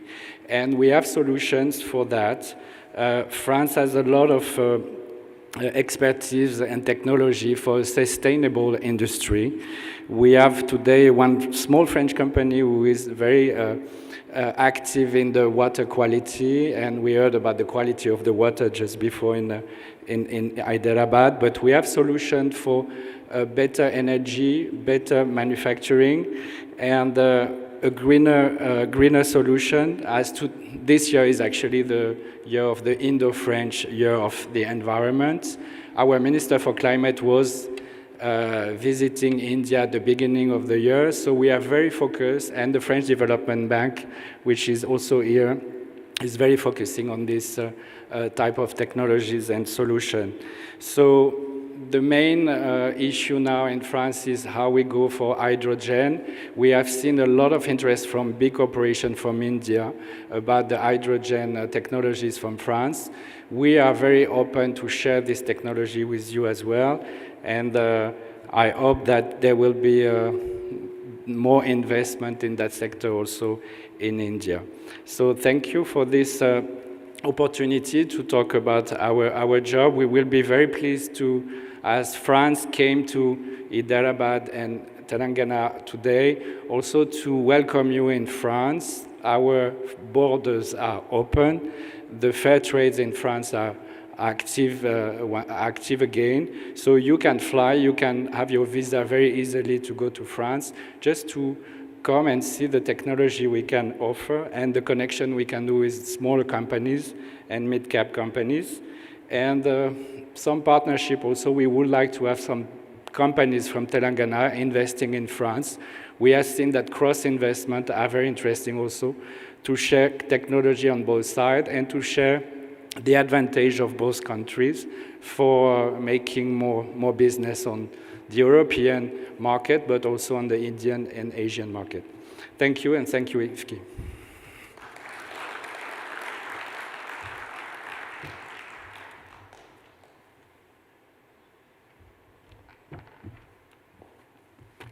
Thank you, Eric.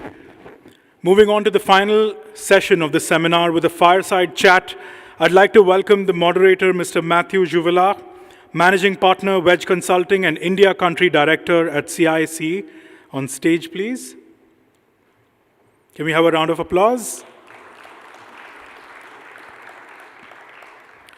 This quick introduction will discuss the experiences of two investors in the state and their respective projects. I welcome on stage Mr. Shan Venkat, Managing Director and CEO of Lumiplan India. Can we have a round of applause, please? Thank you. And now Mr. Germain Aho, Managing Director, Monan India.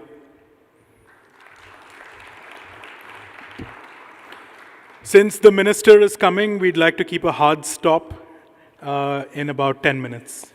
Thank you.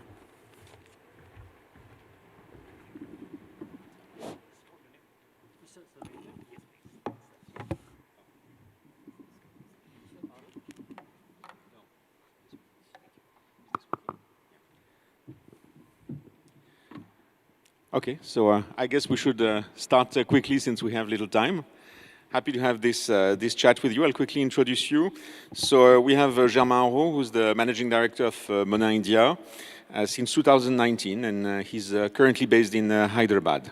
He's been working and living in India since 2005, primarily helping foreign companies to set up in India, first with the French Trade Commission in Mumbai, and then running from Delhi for nearly a decade, the India subsidiary of Altios International, a business support service firm that helps companies on international markets. So Monan manufactures and sells all over the world a range of syrups, fruit mixes, and gourmet sauces. They've been in India for more than 20 years, but only recently, 2 years ago, established their Indian subsidiary and R&D center in Hyderabad. Monan announced it in August that it would invest 200 crores in setting up a state-of-the-art factory near Hyderabad, as well as studios, innovation centers across India. We also have Shan Venkat, who's the Managing Director and CEO of Lumiplan India. Lumiplan is a French group that specializes in innovative solutions for public transport, for efficient planning of public transport with presence in more than 350 cities across the globe. Today, Lumiplan is a market leader in several parts of the world, including India, in the public transport planning segment. Shan has a master's in civil engineering from the University of Dundee in Scotland. He started his career in England and worked for several industry-leading projects. With more than 15 years of on-site international and local expertise on transport-related projects across 7 countries around the globe, Shan has sound project-leading expertise across the globe, dealing with several unique challenges and situations. He has led World Bank projects in India as team leader before joining Lumiplan in 2014. Now, what I found interesting in the discussion that we had together is that both these companies, with both these gentlemen, have actually chosen to take important risks on Telangana. They've really banked on the state. On the one side, Monan, that decided to invest quite a large amount of money in their industrial plant here and to centralize their manufacturing operations in the state. And Lumiplan, that has concluded recently, I think, a research study on a project of transportation management, where they have actually proposed to get their remunerations only from the potential profits that their system would help the State Transport Corporation generate. That takes a lot of trust also in the capacities of the state to implement the project and to operate their fleet. So I'd like to ask them why they accepted to take such a risk on the state of Telangana and what they are actually expecting from these risks. Okay. Namaste. Good afternoon, everyone. So it's a fireside chat, so I'll try to be quick. Why Telangana? First, actually, Telangana was not at all in our radar when we started looking for land. We started in 2016 to scout for a place for state-of-the-art factory that we are going to set up in India. We went to 8 states. We went to many more locations across India. We had very strict and rational and some emotional reasons of trying to find the best place that was reflecting our brand Monin. We went to Maharashtra. I will not cite all the states, but basically, after 1.5 years of search, we had shortlisted 2-3 places. We were still very indecisive. And what happened? Telangana government came and approached us. We accepted the invitation. Telangana was, as I said, not the first place. The main thing we were worried about this state and why it was not taken part of the shortlist and was our belief that water would be a problem here. When we came, what happened is that the first day of our visit, Mr. Jayesh Ranjan was there at our hotel, waiting for us on time to introduce us to the state. That was the first main differentiator that we had compared to all the other state visits that we had. They took the time to listen to what we wanted. They, of course, showed us their industrial park, the food parks, as a priority. We didn't like it. We told them. They actively listened. They took all the comments. They came back to us 2 months later with a new proposal. We came back and we said yes.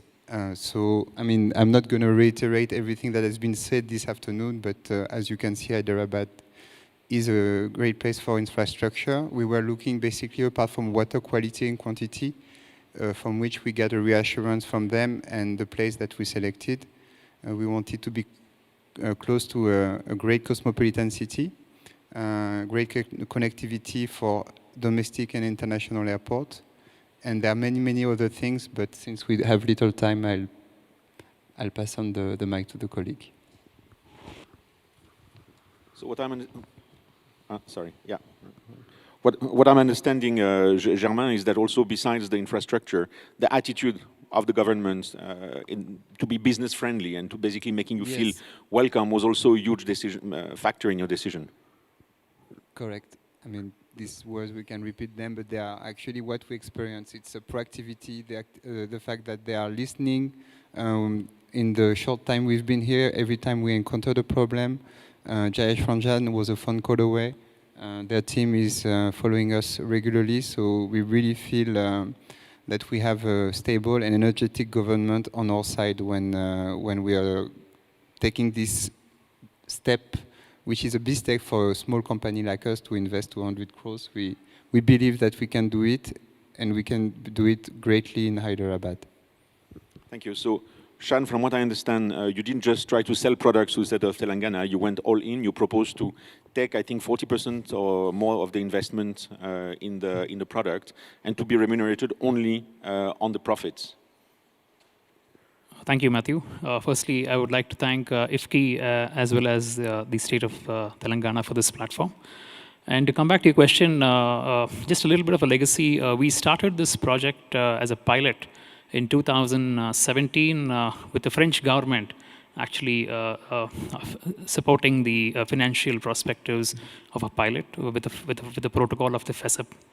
And we were partnered with one of the world's biggest transport providers called as RATP. RATP and my organization, Lumiplan, started this project in 2017. The MOU was signed in France by the French transport minister as well.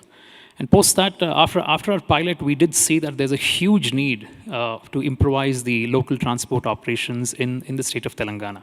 I think most of you, being local, you would know that many press releases coming out saying TSRTC facing huge losses, nearly struggling to pay the staff salaries, and government, the exchequer being stressed as well. So with this kind of a platform, there was a need. And secondly, we just completed a successful pilot, thanks for the French government financial funding. And most importantly, the question which you asked saying, why Telangana? Why investment? I think I could equate this to a very generic common sense kind of a platform. Like if we go to places, any places, we would have certain desires. So in Telangana, I think the people make a difference. The government is pretty stable. And most importantly, we believe in a very fair trade, business trade platform. And with people like Sri Jayesh Ranjan and Mr. KTR Garu and everybody here, with those kind of insightful leaders, we believe that we would take that. I wouldn't call it as a risk. It would not be termed as a risk. It would be matching their enthusiasm, and secondly, because of the need of the hour, which the Telangana government badly needs a very good, healthy public transport system. So these were the 2 points which attracted us to actually join with them on a PPP project, I would say. Well, thanks a lot. I don't think we have much time left, but it's really good to have some experience feedback from the field, from some projects out there. Thank you very much.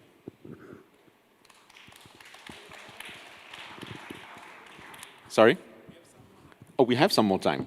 Well, that's amazing. So maybe since we have a bit more time, Shan, you can tell us what made you take this decision to co-invest, to go for a PPP instead of trying just to push for merely selling your product, which many companies do?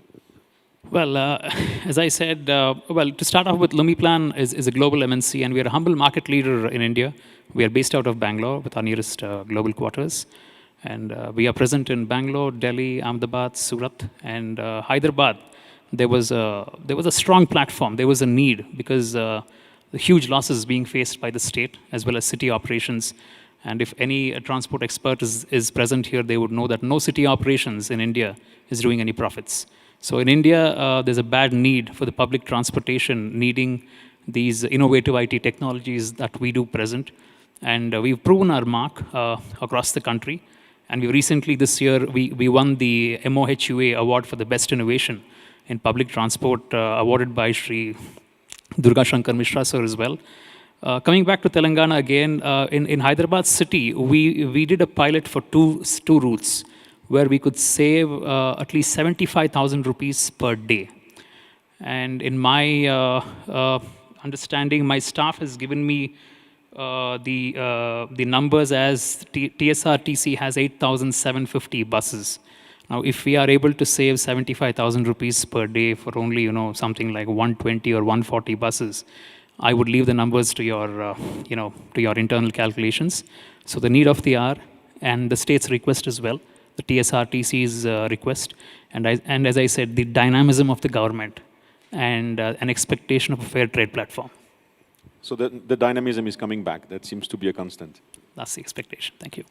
And Germain, I think you said that you recently took the decision to increase substantially your investment in Telangana. What motivated that decision? So basically, we didn't announce any increase. We actually, yes, we announced 3 years back that we were going to get 100 crore, and we actually bought land twice the size at what we initially planned. And while working on our project for India and for the long-term plan, we realized that we needed to double the size of the factory. And this is the fact that India still has we are quite famous brand in our sector, which is the professional for the beverage industry, the food service industry. And we feel that we are just scratching the surface. So that's why we decided to invest much more than initially planned. Okay, and so instead of building 2 factories in 2 different places for double the investment, you decided to, again, go all in and invest everything in Telangana. Exactly. So what motivated that decision? I mean, you're really banking on the state. It's also the company that I'm in is a family company, and we take decision on instinct sometimes. And myself and our chairman, while we were here, when we also saw the land, because when actually we decided to invest in Telangana, we didn't have any land. So we actually had to, instead of going to an industrial park, we had to find a private land. And most of you living and working in India know that purchasing a private land with a perfect due diligence is one of the hardest tasks that one can encounter in India. And but we believed, because we felt that the government will support us, and they did, and we managed, and we actually bought 40 acres of land instead of the 20 initially planned. And there are some people who have told us that we should have diversified our investment in different states, but being a small company, we decided to put all our eggs in the same basket. Oh, that's amazing. Since we have a bit more time, maybe we can take a couple of questions. No?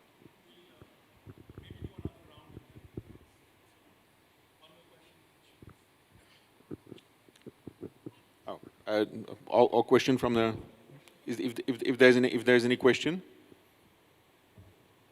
No, apparently there's no question. So maybe you can tell us a little bit more about the process of acquiring the land, and if your experience was smooth or if it was complicated. Oh, okay, sure. Well, if the minister is coming, we'll wrap it up then. Thank you very much to the both of you. Thank you, Mathieu. Thank you so much.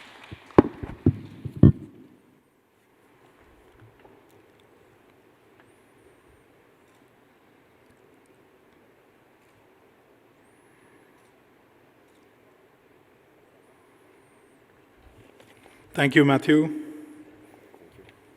Thank you, Sean. Thank you, Germain.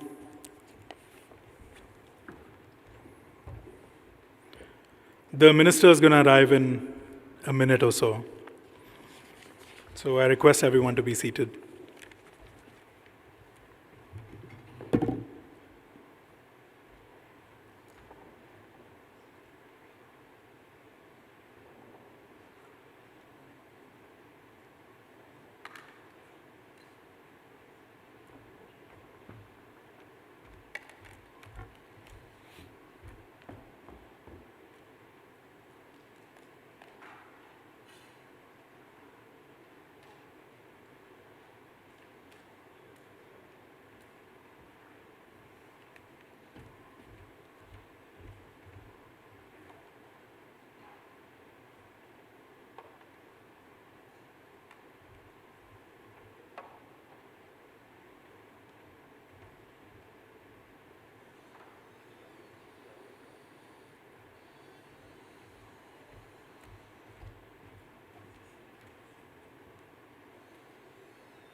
Everyone, can we have a big round of applause? We have His Excellency Mr. Emmanuel Lena, Ambassador of France to India, who are here. Shri K.T. Rama Rao, Honorable Minister for IT, ENC, MA and UD, and Industries and Commerce Departments from the Government of Telangana. Can we keep the claps on? Thank you.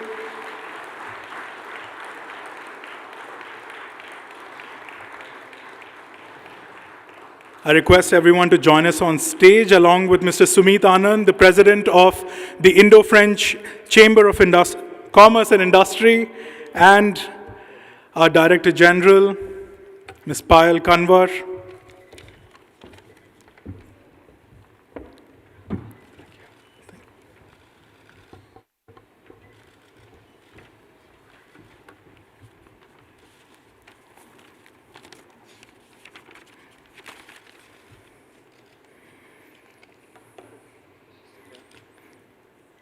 I request Mr. Sumit Anand, our President, to share a few words.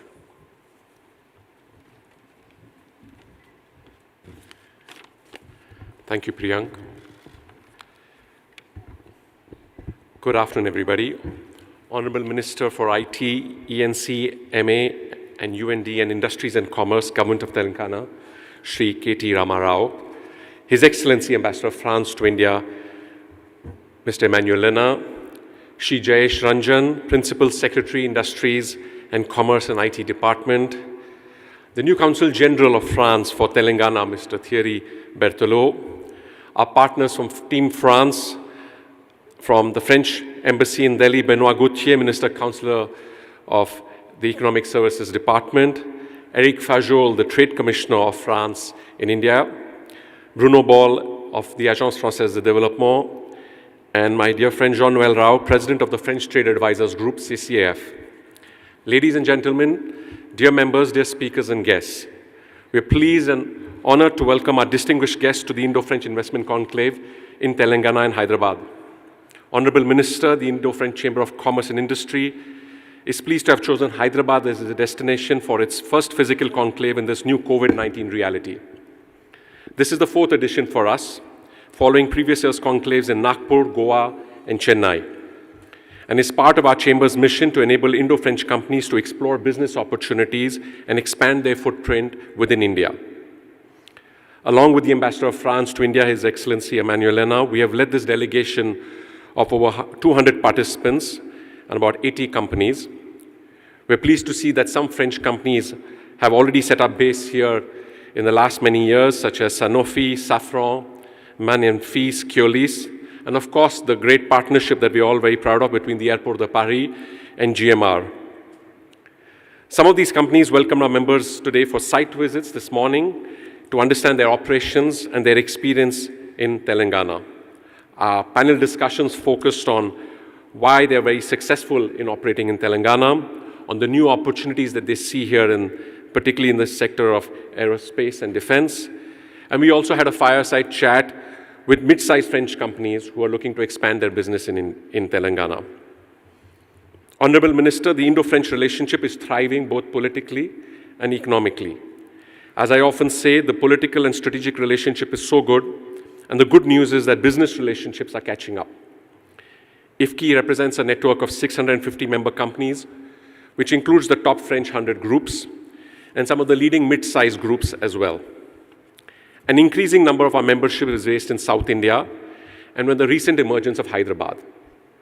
We plan to open a representative office in Hyderabad within the coming 12 months.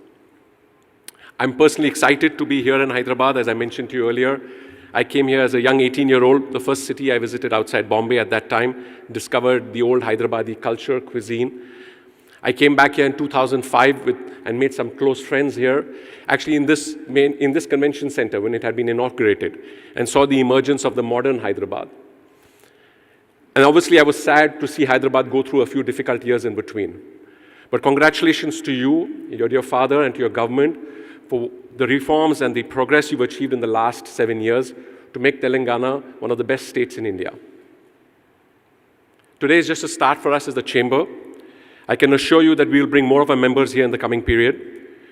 We can also plan to take the Invest Telangana story to companies in France. I didn't get to mention earlier, but the ambassador spoke about the Ambition India conference, which is being organized by Business France, and we'll be part of that as well. We hope to see you in Paris. And we as a chamber are also launching in Paris. Sorry.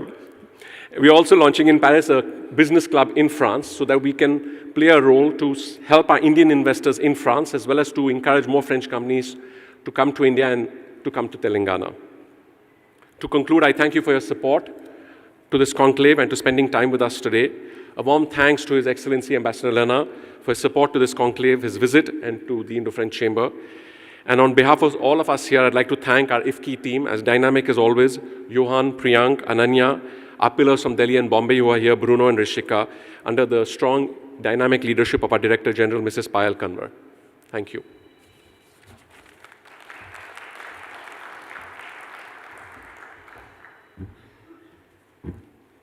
Thank you, Sumit. I now request His Excellency, Mr. Emmanuel Lena, Ambassador of France to India, to share a few words.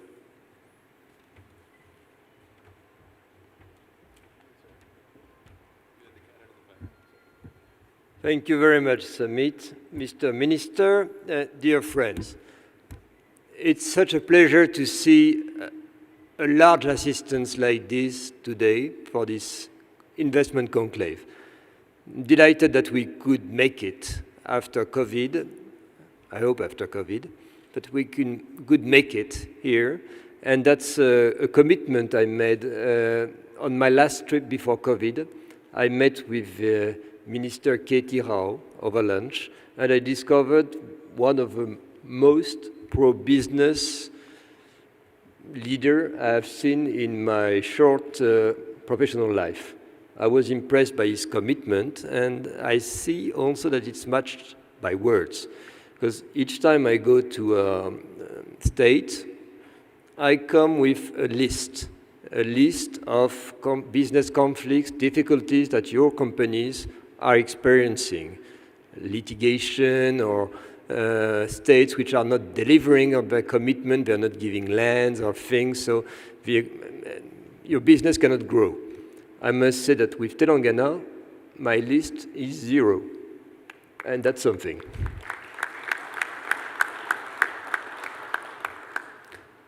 And I'm very confident that we can do more with the state. I mean, I just spoke with the minister. I explained to him that right now, French investment in India is very much growing, that we have a stock of investment over 10 billion euro, that our companies jointly employ more than 350,000 jobs in India, and that given the trust between our countries, given the market, the capacity of innovation of India, it's going to grow significantly in the coming years, and I think this could be a real hub for French business. I think the summit just mentioned the number of French companies enjoying this state for production. I mean, companies like, it's been said, like Safran, like Sanofi, like Monin, and like a few others. I think we could see much more business here in the coming years, and that's the purpose of this meeting. And you will get some support from French authorities, as much as we can provide, obviously from Business France, from the regional economic service of the embassy, and from all the team. And you will get also direct support because we're going to boost our presence in Hyderabad. Summit just announced that as of next year, if I'm correct, IFCI will have some sort of representation here. We're going to try to pull all this presence. We have an Alliance Française. We're going to have also some staff from the Foreign Ministry. We have some local offices of French regions. We're going to pull all this and create some sort of Maison de France, House of France, and hopefully we're going to be ready by the end of next year. And that's a strong commitment, and I think with that you will get a real support to grow your business. And also we will be able, because it's also something we have in mind, to attract some partnership and to attract some companies from this state to come and to invest in France, because it's a two-way road. And I'm confident that with your help, we'll be very successful. So once again, Mr. Minister, thank you very much for your warm welcome, and we look forward to do more and more business with you and with your state. Thank you.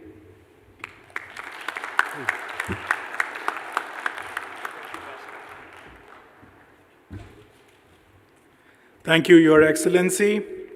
May I request Shri K.T. Ramarao, Honorable Minister, to please share a few words.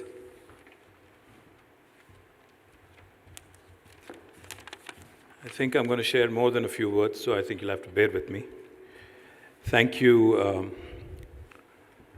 Thank you to Sumit and Payal and the entire team for organizing this lovely event in Hyderabad. Firstly, I congratulate the entire team behind this event. I know these are testing times, so I'm sure you must have gone to great lengths to make this event successful.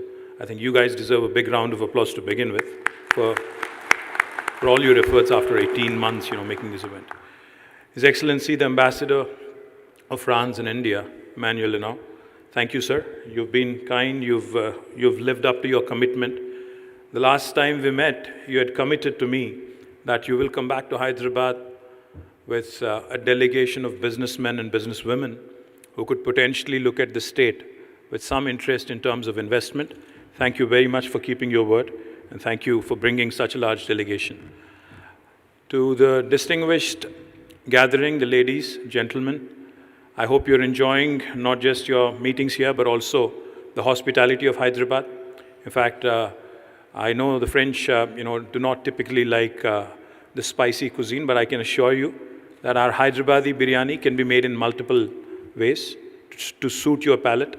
So I do hope that you get to taste it. I do hope that you get to spend some time not only doing business, but also going around and enjoying some of the heritage structures, some of the wonderful, shopping experiences that Hyderabad also has to offer. Quickly, coming to business, Telangana is the youngest state in India today. We were formed as a state in 2014, in June. It's been about 7 years and a few months. But I can share with a lot of pride, I can say this with a lot of happiness, that in fact we are one of the fastest growing states in the entire country. Today, not me as a minister of this state or this government, but the Reserve Bank of India has released a recent report about a week, 10 days ago, which has clearly stated that even though Telangana geographically is 11th largest in the country, even though population-wise we are the 12th largest in India, we are the 4th largest contributor to India's economy. That goes to show you the economic might of the state of Telangana. In fact, if you look at the population statistics, we are only 2.5% of Indian population, this state of Telangana. But we contribute to 5% of India's GDP. So that clearly tells you that this state believes in punching above its weight. And the reason why we continue to do well in the last 7 years and we continue to grow fast across all sectors is primarily because of our Honorable Chief Minister, Shri K. Chandrasekhar Rao, who continues to lead the state with a great deal of enthusiasm and supported and backed by progressive policies and efficient bureaucracy. Now, what do I mean by progressive policies? The first policy that we had legislated, that we had enacted, the first piece of legislation in the new state of Telangana was back in 2014, November.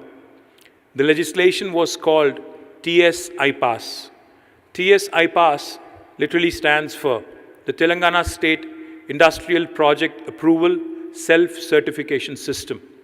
Let me just give you 3 salient features of the TS-IPAS. Those mid-sized small French companies who are looking to enter into India but are unsure of what to experience or what to look out for. This is possibly the best policy support that you can get anywhere in India.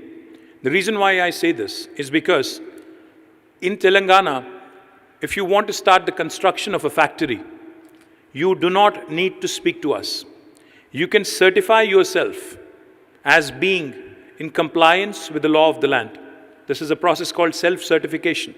If you have a piece of land already that you have procured privately, you can immediately, on day one, start construction and start your factory without having to speak to any of us. Simultaneously, we require that you submit an application on the TS iPass portal. That's because we need to know, for regulatory purposes, who is doing business in our state. When we receive your application, we'll scrutinize it, and by statute, by legislation, we promise all clearances in 15 days. Well, you can obviously, say with a bit of a cynicism that, I've heard this before. I've heard it in many states, many countries. How's Telangana any different? How's your single window any different? We are different because if we don't deliver on the 15-day window, on the 16th day, it's a deemed approval. It's an automatic approval. You will not hear this in any state in India. And also, another very important thing, we believe that businesses and policies have to be process-driven, not person-driven. We believe in institutionalizing change. We do not believe in individual discretion. Because governments come and go, but businesses have to stay. Processes have to be in place. So therefore, what we have done is, if we don't deliver on the 15-day promise, on the 16th day, in fact, the legislation also gives me, the minister and the government, the ability to penalize my bureaucracy. My principal secretary, Jayesh Ranjan, is sitting right in front of me. Not only Mr. Jayesh Ranjan, who is an Indian Administrative Service officer, but also any of the officers in my department who is held responsible for the delay in holding a clearance can be fined, penalized a sum of rupees 1,000 per day till such time as the file or the clearance is done. You will not hear this anywhere in any state in India. In fact, I was in New York City back in 2015 after the policy was announced. I had a meeting with the chairman of KPMG, John Weimeyer. When I was explaining to him the salient features of the policy, when I told him, no other Indian state will offer you this, he smiled and he said, no state in the United States also will offer you this. So you might go ahead and tell the world that this is by far the most progressive policy by any government anywhere. Now that's the kind of policy making Telangana has done about 7 years ago. Now for those of you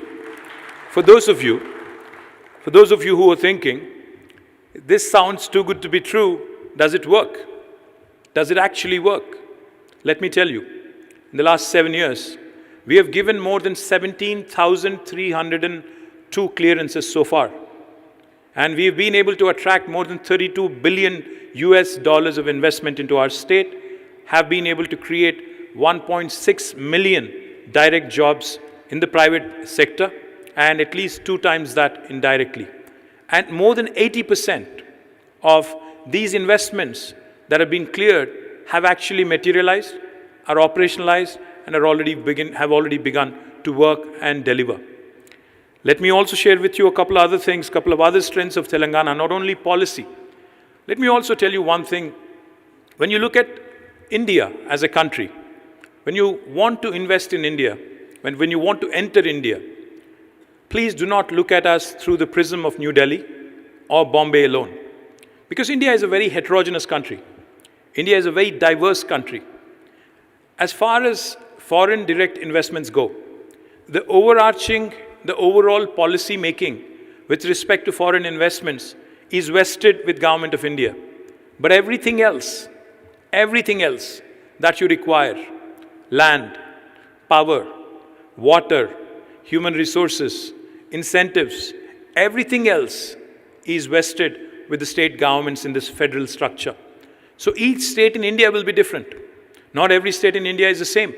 Telangana by far, in fact, I'm not only blowing my trumpet, but on the ease of doing business rankings, Telangana has been consistently in the top 1, 2, and 3.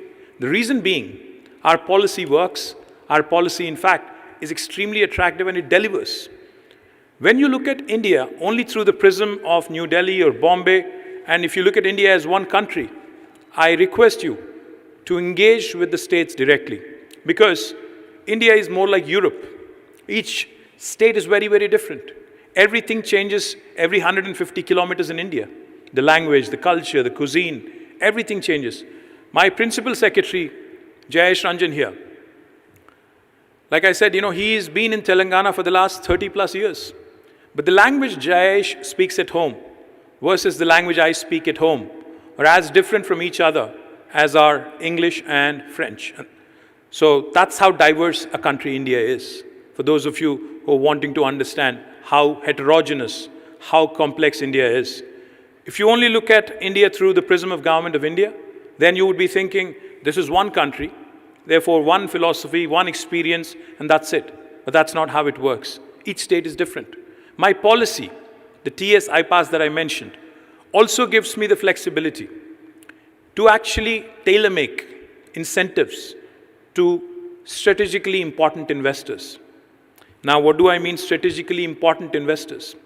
If a project can be defined as a mega project, then I can offer you tailor-made incentives. What is a mega project? Any investment worth more than $30 million, or any investment which will create more than 1,000 jobs, or any investment which could be in strategically important sectors, is deemed to be a mega project. And for a mega project, I can certainly tailor-make a lot of policies. Today, when I stand right in front of you and want to tell you what else is going on in Telangana and what kind of an ecosystem we have, let me share with you some of the wonderful French companies that operate from Hyderabad and Telangana. You would be surprised to know that Hyderabad is the vaccine capital of the world, not India. You would be very, very surprised when I'm talking human vaccines. And thanks largely to companies like Sanofi, who have a significant presence here in our Genome Valley in Hyderabad, in our life sciences ecosystem. We also have a very efficient public transport system in the form of Hyderabad Metro, which is run, as Sumit pointed out, by a company called Keolis, which I'm sure many of you are very, very familiar with. We also have Saint-Gobain here, who also has a significant presence. We have a very strong aerospace and defense ecosystem in Hyderabad. Again, one of the large French companies, I'm sure they are somewhere here, Safran, also is in Hyderabad, and they're doing well. And when Ambassador said, I have zero complaints, I assure you, Ambassador, that we will keep it that way. We will ensure that you will receive no complaints whatsoever from the investors. The reason why I say this is because our Honorable Chief Minister keeps reminding us that your existing investor is your biggest brand ambassador. If he is happy, he's going to spread the word. I'll just give you one example. There is an Indian company called HSIL. They had made 2 investments before the formation of this state prior to 2014 in this region. After the formation of the state in the last 7 years, they have made 6 more investments in this state. That goes to show you the repeat investments that keep coming in from the same group in diverse sectors. It shows the confidence. It shows our ability to treat our investors as partners. It shows our ability to treat our investors and handhold them as they go through the various pain points. Let me also share with you, our information technology sector is extremely strong. If you look at the top 5 most valued technology companies in the world today, all 5 of them, without an exception, have their largest base outside of their headquarters right here in Hyderabad. Those 5 include Apple, Google, Microsoft, Facebook, and Amazon. In fact, Amazon's largest campus in the world is not in Seattle. It's right here in Hyderabad. The 3.1 million square foot facility is right here. In case you're thinking, is there no French company in IT space? Yes, there is. There is Capgemini, which employs more than 10,000 people right here in our own city of Hyderabad, and also does a lot of cutting-edge work. Not just the top 5 companies. In fact, we have Uber, Salesforce, Novartis. All of these companies have their second largest base outside of their headquarters right here in Hyderabad. Why do they have it here, not elsewhere? because not only the policies of the government, but Hyderabad is one place where everybody in India feels at home. No matter which part of India are you from. You could be from the northern India, or the southern India, or the western or eastern India. This is that melting pot. This is that point of confluence where people can come happily, situate themselves and find themselves at home. Very rare, attribute for a city in India. So therefore, my request to you, to all of you in fact, and I can go on, there's plenty of other French companies that I can talk about, Decathlon, Accor, in fact, a French company called Monin is setting up a large syrup manufacturing facility here. I can go on, there's plenty of others, but we are looking for more. And one of the things I mentioned to Ambassador is that the big boys, the Safrans of the world, can take care of themselves. The Airbuses of the world can take care of themselves because, they're large. But I think what I'm looking to do is provide an entry point into India, provide that gateway into India for the mid-sized, the smaller French companies. The reason is because you're the guys who are going to grow big. You're going to be the next Safran, you're going to be the next Airbus, and I would like to be a part of that growth story. So for that, in fact, I have discussed something with the ambassador, and I hope we can make it happen. And I do look forward to engagement with many of you. I've been told by my principal secretary that there's been some interest, very active discussions have happened in the morning. I assure you, the last thing I'll tell you is this. I assure you, if you can tell me about your growth plans in India, if you can share with me what my competition elsewhere, Maharashtra, Tamil Nadu, has offered you, I'll only say this. I'll either meet their offer or will beat their offer by a mile. So thank you very much. Come to Telangana, invest with us, and be a part of our growth story. Thank you.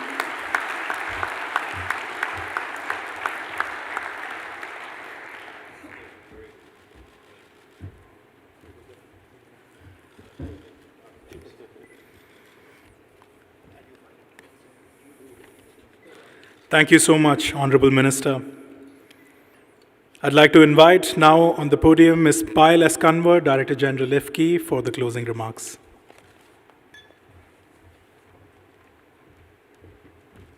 Thank you, Priyank. What fantastic speeches. Can we have another round of applause? It was absolutely brilliant. Thank you so much. I think I have a lot to learn in terms of public relations. This was fantastic. Honorable Minister, Your Excellency, Sumit, it's a great pleasure. Thank you so much.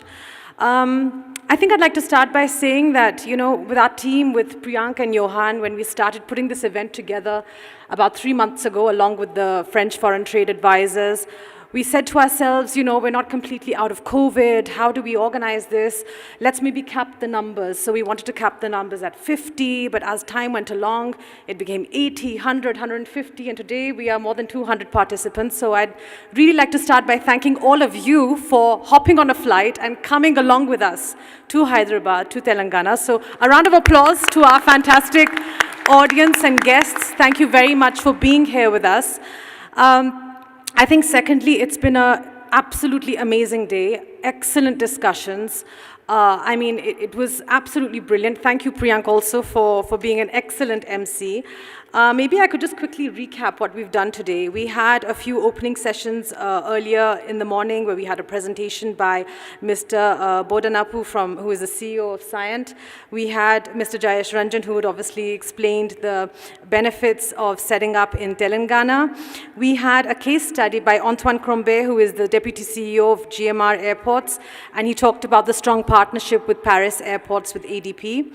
The first panel discussion was extremely insightful, where we discussed experience sharing with key companies like Sanofi, TCS, Mane India, Keolis, Capgemini, and this was moderated by Ms. Ravula from WeHub.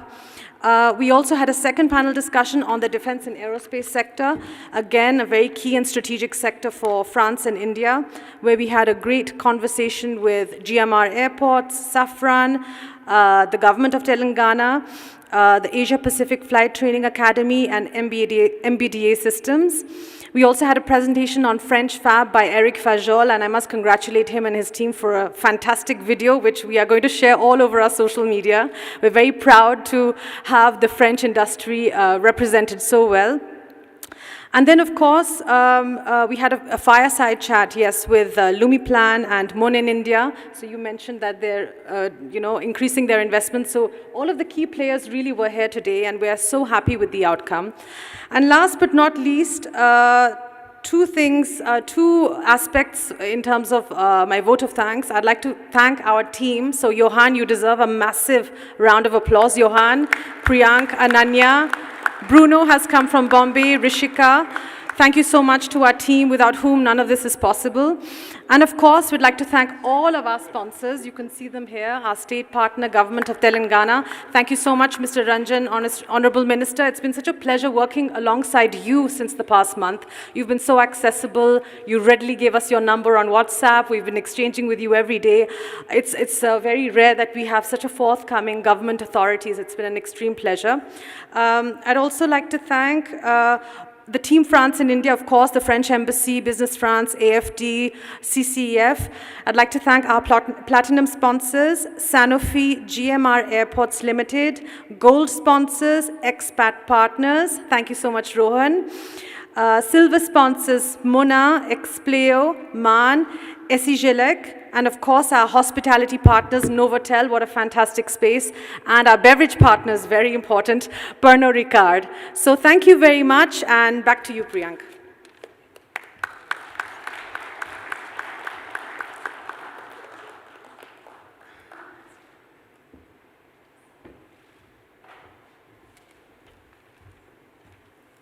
I'm sorry to take again the floor, but I should have introduced a new colleague, which is going to be instrumental in the development of a French presence in Hyderabad. We have a new Consul General in Bangalore, Thierry Berthelot, who just arrived.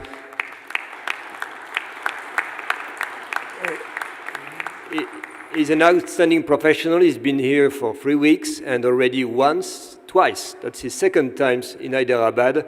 And he made a strong commitment in front of the minister to be present here at least once a month. So I think you will get very strong support from him. Thank you.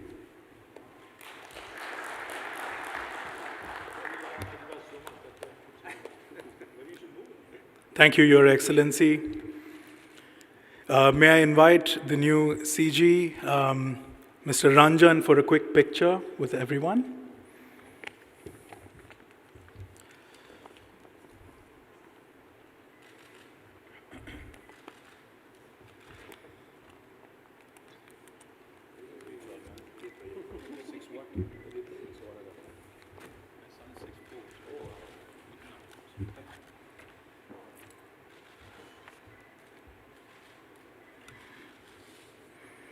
May I request Mr. SGK Kishore, Mr. Antoine Combe, Mr. Rajaram Narayanan to also join us on stage for a quick picture.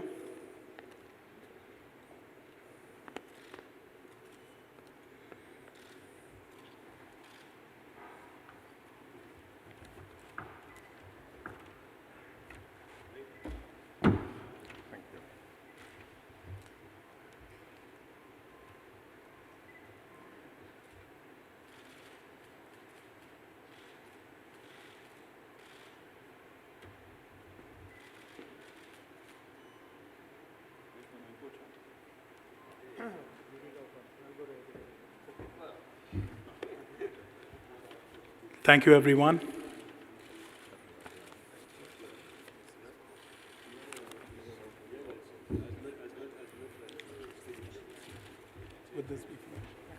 Okay, with this we draw to a close. Thank you very much. There are a few meetings being organized, and then of course for those who have registered, there's a dinner later this evening. Thank you very much once again.